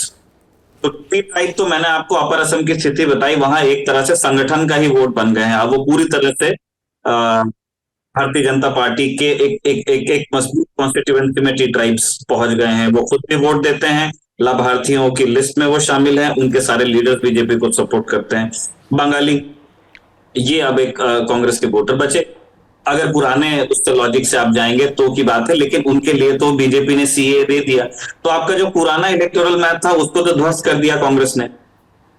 महाजोट का कोई रिजल्ट हमने लोकसभा में नहीं देखा, माफ कीजिए विधानसभा में नहीं देखा, इसलिए इस बार लोकसभा में हम कुलदीप अलायंसेस की स्थिति ये है कि 14 सीटें असम में हैं और बीजेपी लड़ रही है 11 सीटों पे, और बीजेपी ने 2 अलायंस रखे हैं। एक उन्होंने रखा है असम गण परिषद, जो कि बीजेपी ने जिस तरह से अपनी जगह बनाई है असम में, वो ऐसे ही उन्होंने सोनोवाल को चीफ मिनिस्टर बनाया और उनके साथ में आगे बढ़े, और आज खुद बीजेपी एक सीनियर पार्टनर है। तो उन्होंने उसको अब बना के रखा है कि जो 2 डिफिकल्ट सीट बीजेपी को लग रही थी उन्होंने वो गण परिषद को दे दी। और एक जो BTAD रीजन है, जो बोडो इलाका है, वहां पे वो UPPL के साथ में है, पहले BPF के साथ में थे। बीजेपी का अलायंस ये बहुत मजबूत है। बीजेपी ने ये देख लिया कि जहां से हम जीत सकते हैं बाय हुक और बाय क्रूक, चाहे वो डिलिमिटेशन हो, चाहे वो बाकी पार्टियों के नेताओं को अपने यहाँ लाना हो, चाहे वो मतलब अलग अलग जो कॉन्स्टिट्यूएंसीज हैं उनको इंडिविजुअली ऑब्लाइज करना हो, उसके बाद भी बीजेपी ने 2 अलायंस पार्टनर्स ढूंढ लिए और उनके साथ वो चुनाव लड़ रही है। कांग्रेस जो कि पिछले आप प्रदर्शन से देखेंगे तो बीजेपी से 1/3 उसका प्रदर्शन था, वो एक अलायंस पार्टनर के साथ लड़ रही है रायजोर दल, और वो भी सिर्फ और सिर्फ डिब्रूगढ़ में। तो ये आपको 2 चीजें बताता है। एक तो ये कि कांग्रेस या तो उनके अंदर खुद सीटें लड़ने का इंक्लिनेशन ज्यादा है, दूसरी तरह से आप देखेंगे तो इसका मतलब ये भी आप निकाल सकते हैं कि कोई अलायंस पार्टनर ऐसा है नहीं जो कांग्रेस के साथ खड़ा दिखना चाहता है। यूडीएफ के बारे में कुलदीप, मुझे नागांव में लोगों ने कहा, मतलब एक प्राइवेट बातचीत का मैं बता रहा हूँ किस्सा, ये वीडियो में हमारे किसी आपको नहीं नजर आए, कहा कि देखिए जो मुस्लिम वोटर्स हैं नागांव में है, होजाई में है, और फॉर दैट मैटर कछार में है, या आपको लोअर असम में धुबरी बरपेटा में मिलेंगे, उन बार बार कांग्रेस को वोट दे करके उनके अंदर एक किस्म का रेजिस्टेंस आ गया है कि एक तो कांग्रेस में रिटेंशन नहीं है, दूसरा कांग्रेस गारंटी नहीं कर पाती है कि जितनी मुखरता से उनके मुद्दे उठाए जाने चाहिए, जितनी मुखरता से उनकी बात रखी जानी चाहिए, चाहे वो सीए का खुलकर विरोध करना हो, उसको मैनिफेस्टो में रखना हो, है ना, क्योंकि दोनों की ही डिमांड थी। असम में जो असमीज इंडिजिनस लोग हैं वो भी सीए का चाहते हैं, और जो मुस्लिम्स हैं वो भी चाहते हैं, लेकिन वो परस्पर विरोधी वोट है, लेकिन वो चाहते हैं कि सीए की बात हो, एक समर्थन करता है, एक विरोध करता है। ये शुरुआती बातचीत है, अभी चुनाव का पहला चरण हुआ भी नहीं है, तो अभी सिर्फ समझने की कोशिश है तापमान को वो क्या है। जो इन डेप्थ अंडरस्टैंडिंग है वो जब चुनाव कहीं मध्य में आकर के आएगा तो और बेहतर समझ होगी बिल्कुल, और नए किस्सों के साथ शायद नेता नगरी में ही दोबारा करें। उत्तर प्रदेश एक बार दोबारा जाएंगे सोनल के पास। सोनल, एक बार कैराना के सीट के बारे में बताएं, क्योंकि समाजवादी पार्टी ने वहां पर भी एक इंटरेस्टिंग चॉइस दी है अपने कैंडिडेट के तौर पर। 28 साल की इकरा हसन को उन्होंने लोकसभा चुनाव में उम्मीदवार बनाया, जो लंदन से पढ़ करके लौटी हैं। आप उनसे मिली भी शायद, थोड़ा बताएं क्या उन्होंने इस चुनाव को दिलचस्प बना दिया है? जी कुलदीप, इकरा हसन का ललन टॉप ने इंटरव्यू भी किया है, 15-16 मिनट का इंटरव्यू है। इकरा हसन वो है जिन्होंने 2022 का उत्तर प्रदेश का चुनाव अपने भाई को जिताया था जेल से, मतलब उनके भाई जेल में थे और चुनाव हुए, तब ये पहली बार फील्ड पर गई, वोट मांगे, अपील की, और फिर करीब जेल से आने के लिए 1 साल का वक्त लग गया था, तब भी यही पॉलिटिक्स में एक्टिव थी। इकरा हसन बताती हैं कि जब आरएलडी और सपा का गठबंधन नहीं टूटा था, आज से करीब 1.5 साल पहले, यानी इकरा हसन की उम्र जब करीब 26 साल रही होगी, तभी कह दिया गया था कि आप तैयारी करो और हम आपको चुनाव लड़वाएंगे। इकरा हसन के राजनीतिक गुरु का अगर नाम लिया जाता है यहाँ पर, तो उसमें जयंत चौधरी का नाम आता है, और इकरा उनके लिए भी थैंकफुल दिखती है। मतलब आज भी जब आरएलडी के साथ, बीजेपी के साथ जा चुके हैं जयंत चौधरी, तब भी वो ये कहती है कि मैं जयंत चौधरी की एहसानमंद रहूंगी और मैं उनका ये एहसान कभी नहीं भूलूंगी कि वो मुझे राजनीति में लेकर आए। इकरा ने चुनाव इसलिए इंटरेस्टिंग बना दिया है क्योंकि यहाँ से जो अभी सांसद हैं कैराना से, प्रदीप चौधरी, इनके खिलाफ भयानक एंटी इनकम्बेंसी है, और एंटी इनकम्बेंसी की कई वजहें हैं। एक तो ये अपने क्षेत्र में ज्यादा गए नहीं, लोगों के बीच इनकी पहुंच नहीं है। दूसरा, लोगों का कहना है कि हमने इनको 2 बार मौका दे दिया, अब ऐसा कुछ तो 2 बार में इन्होंने करके दिखाया नहीं पूरे ही क्षेत्र के लिए कि हम इन पर एक और बार भरोसा करें। अगर प्रदीप चौधरी को किसी चीज का फायदा मिल रहा है तो वो इस बात का कि आरएलडी और बीजेपी साथ है। ये आपने शुरुआत में जिक्र किया था कि ये जाट हार्टलैंड है, यहाँ पर जाट समुदाय से आने वाले लोगों की संख्या ज्यादा है। तो जो पारंपरिक वोटर्स हैं आरएलडी के, जो गांव के बूढ़े होते हैं, जैसे हम खाप में गए थे, वहां जो बैठने वाले लोग हैं, उनका यही कहना है कि भाई हम तो जयंत वाले हैं और हम जयंत वाले ही रहेंगे। और वो ये भी बताते हैं कि भाजपा सांसद ने कोई काम नहीं किया। आप चाहे हमारी तस्वीर ले लो, ये वीडियो जाके प्रदीप चौधरी को दिखा दो। मैं किवाना गांव का जिक्र करूंगी यहाँ पर, जहां पर मुझे अग्निवीर की तैयारी करने वाले लड़के मिले थे और एक रिटायर्ड फौजी मिले जो राष्ट्रपति सम्मान द्वारा भी सम्मानित किए जा चुके हैं। तो वो भी ये बात कहते हैं कि इकरा हसन साफ सुथरी छवि वाली लड़की है, नया चेहरा है। हम इकरा से हमें कोई बैर नहीं है, लेकिन हमें नाराजगी अखिलेश से है। अखिलेश के समय की जो गुंडागर्दी थी, अखिलेश यादव के करीबियों को जिस तरह से जेल हुई, चाहे वो आजम खान हो या वो मुख्तार अंसारी का नाम लेते हैं या बाकी तमाम लोगों का, कि ये सब अखिलेश के पनाहगार थे, अखिलेश यादव का साथ इनको मिला हुआ था, इसलिए हमारी नाराजगी अखिलेश से है, पर इकरा से नहीं है। और हम जब इस बेल्ट की बात कर रहे हैं तो जाट वोटर्स के साथ साथ मुस्लिम वोटर्स का जिक्र करना भी बहुत जरूरी है, क्योंकि मेरी नजर में, मतलब अब तक जितना मैं घूमी हूं, ऐसा लगता है कि मुस्लिम वोटर्स को साधना बीजेपी के लिए थोड़ा मुश्किल होगा। कैमरे पर वो भले ना बोले, लेकिन कैमरा बंद होते ही वो बोलते हैं कि बीजेपी में कहाँ मुसलमानों के लिए जगह है। आप हमें ये बताइए कि अब तक जितनी टिकट दी है, उत्तर प्रदेश में कोई मुस्लिम लीडर को भाजपा ने टिकट नहीं दिया। क्या भाजपा को मुसलमान सिर्फ वोट मांगने के लिए नजर आते हैं, टिकट देने के लिए नहीं आते? लेकिन वो ये बात है, कैमरे पर बोलने को तैयार नहीं होते। तो वही फैक्टर्स हैं जो शायद बीजेपी का खेल बिगाड़ सकते हैं और इकरा हसन के फेवर में जा सकते हैं। इकरा हसन का जब हमने इंटरव्यू किया तो हमने एक और बात नोटिस की कि वो बहुत सधी हुई बातें कहती हैं। वो बहुत एजुकेटेड होने के बावजूद उन चीजों को पकड़कर चल रही है जो यहाँ के मुद्दे हैं, जैसे गन्ना किसानों का मुद्दा है, एमएसपी का मुद्दा है जो वादा किया गया है, यहाँ पर रोजगार का मुद्दा है, शिक्षा का मुद्दा है। वो ये कहती है कि एनसीआर से लगा हुआ इलाका है, फिर भी यहाँ पर कोई इंडस्ट्रीज नहीं है, लोग पानीपत जाते हैं, हरियाणा का रुख करते हैं नौकरियों के लिए। तो मैं इन सब पर काम करने वाली हूँ, वो इन मुद्दों को उठा रही है। तो ये इकरा के फेवर में कितना जाएंगे ये देखने वाली बात होगी, क्योंकि कैराना से ही लगने वाली जो सहारनपुर की सीट है, जब 2019 के चुनावों का मैं नतीजा देख रही थी तो प्रधानमंत्री नरेंद्र मोदी की लहर बोलने के बावजूद कि अब की बार फिर मोदी सरकार का जब नारा दिया गया था, उसके बावजूद वो सीट भाजपा नहीं जीत पाई थी। उस सीट पे जो राघव लखनपाल सांसद रहे थे 2014 से 2019 तक, और अभी भी इस बार भी वही चुनाव लड़ रहे हैं, उनको हार का सामना करना पड़ा था। वजह ये रही थी कि बसपा और सपा का गठबंधन था और हाजी फजलुर रहमान को जीत मिली। हालांकि उन्होंने भी 5 साल में कोई बहुत काम नहीं किया। जब आप सहारनपुर के इलाकों के लोगों से बात करो तो वो यही कहेंगे, पर जो बसपा के कोर वोटर्स है उनका कहना है कि हमारा वोट बसपा को ही जाएगा।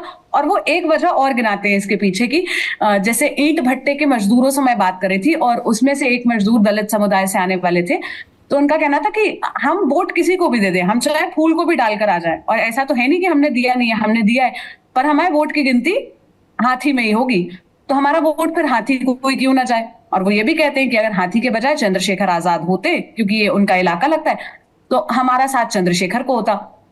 तो 2019 में जो देखने को मिला था सहारनपुर की सीट पे, वो ही जो मुस्लिम वोटर्स और बसपा वोटर्स एक साथ कांग्रेस के और सपा के साथ गए थे, सपा के साथ और बसपा के साथ गए थे, वही फैक्टर अगर कैराना में रिपीट होता है कि सारे मुस्लिम वोटर्स कांग्रेस के वोटर्स और जो सपा के समर्थक हैं वो इकरा हसन को देते हैं, तो बहुत आसानी से वो जीत दर्ज कर सकती हैं।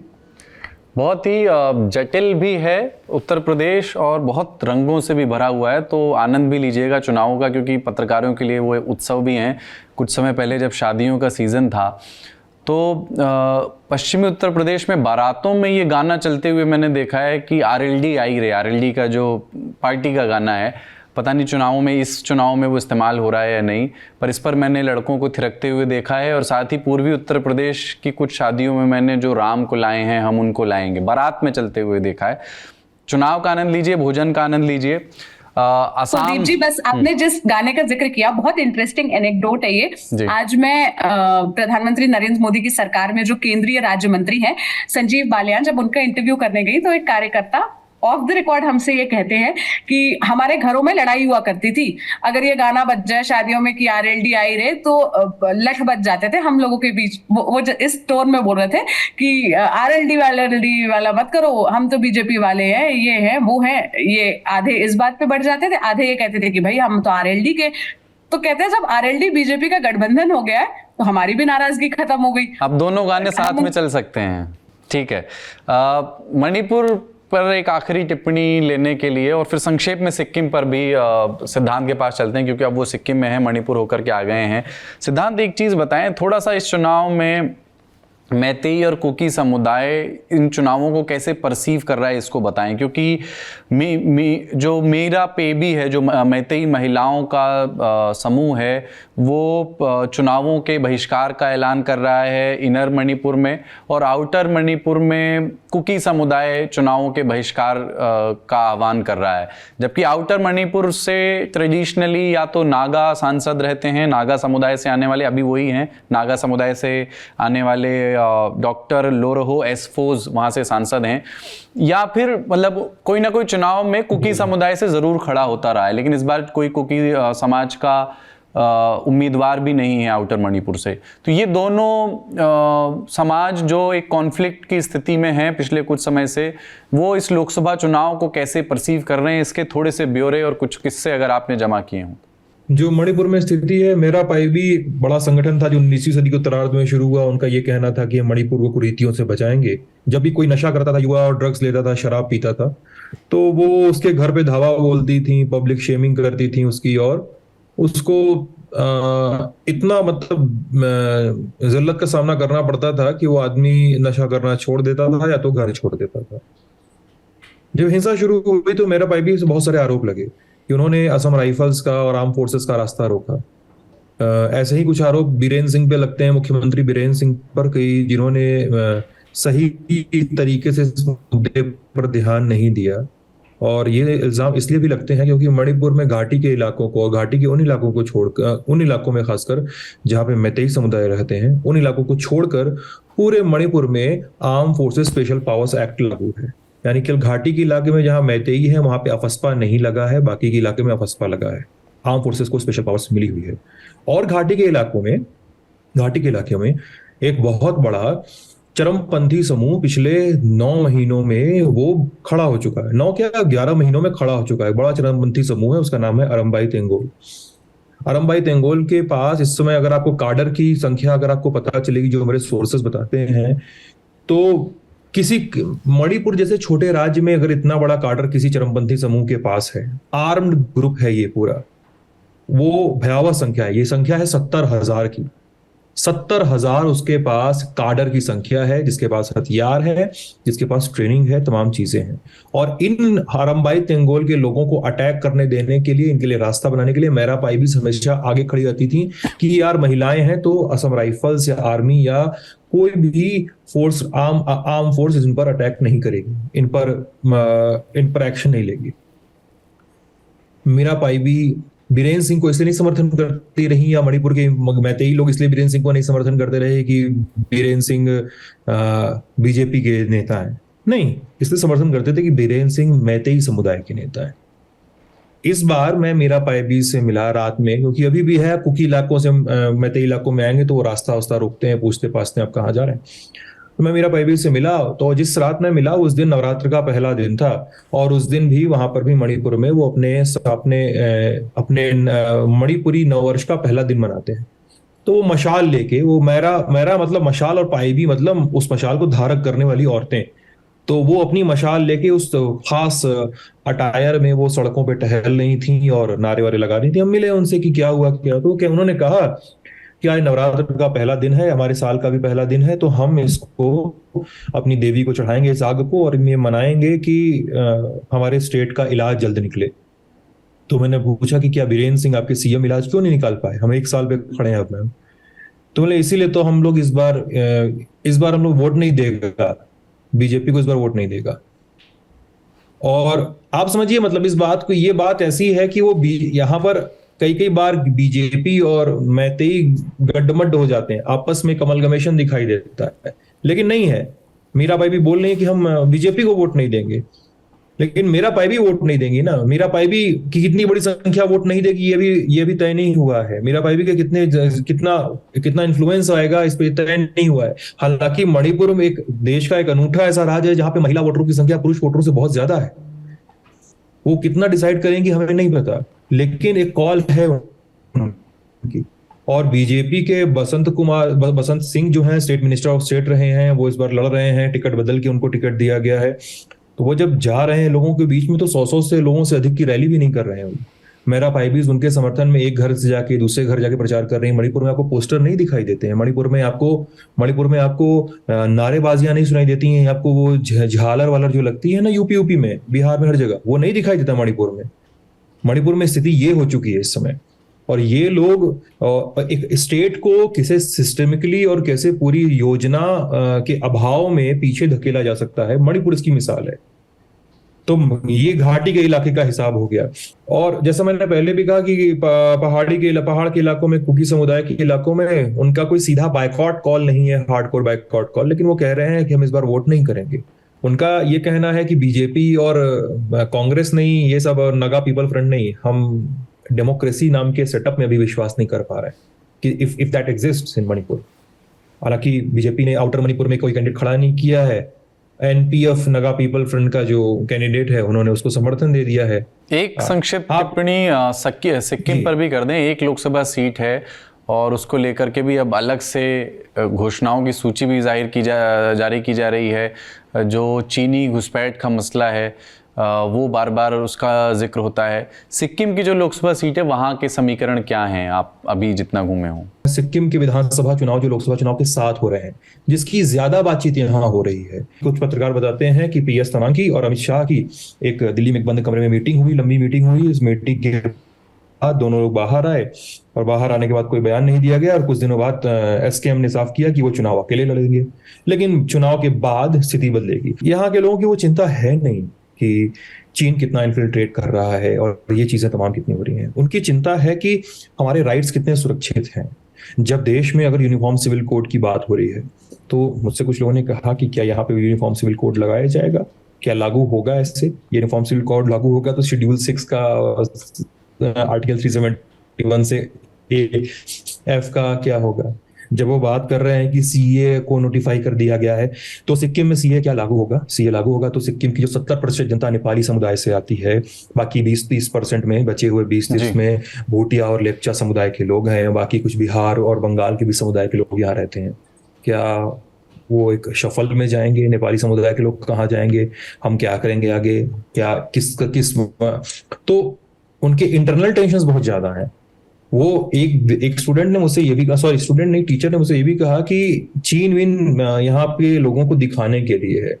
चीन विन यहाँ मेन लैंड इंडिया का इस्तेमाल करते हैं वो बाकी भारत के लिए, कि मेन लैंड इंडिया के लोगों को दिखाने के लिए कि हम चीन को रोकेंगे, ये करेंगे, वो करेंगे। लद्दाख में आप चीन के लिए क्या कर रहे हो आप ये नहीं बता रहे हो और आप सिक्किम की बात कर रहे हो।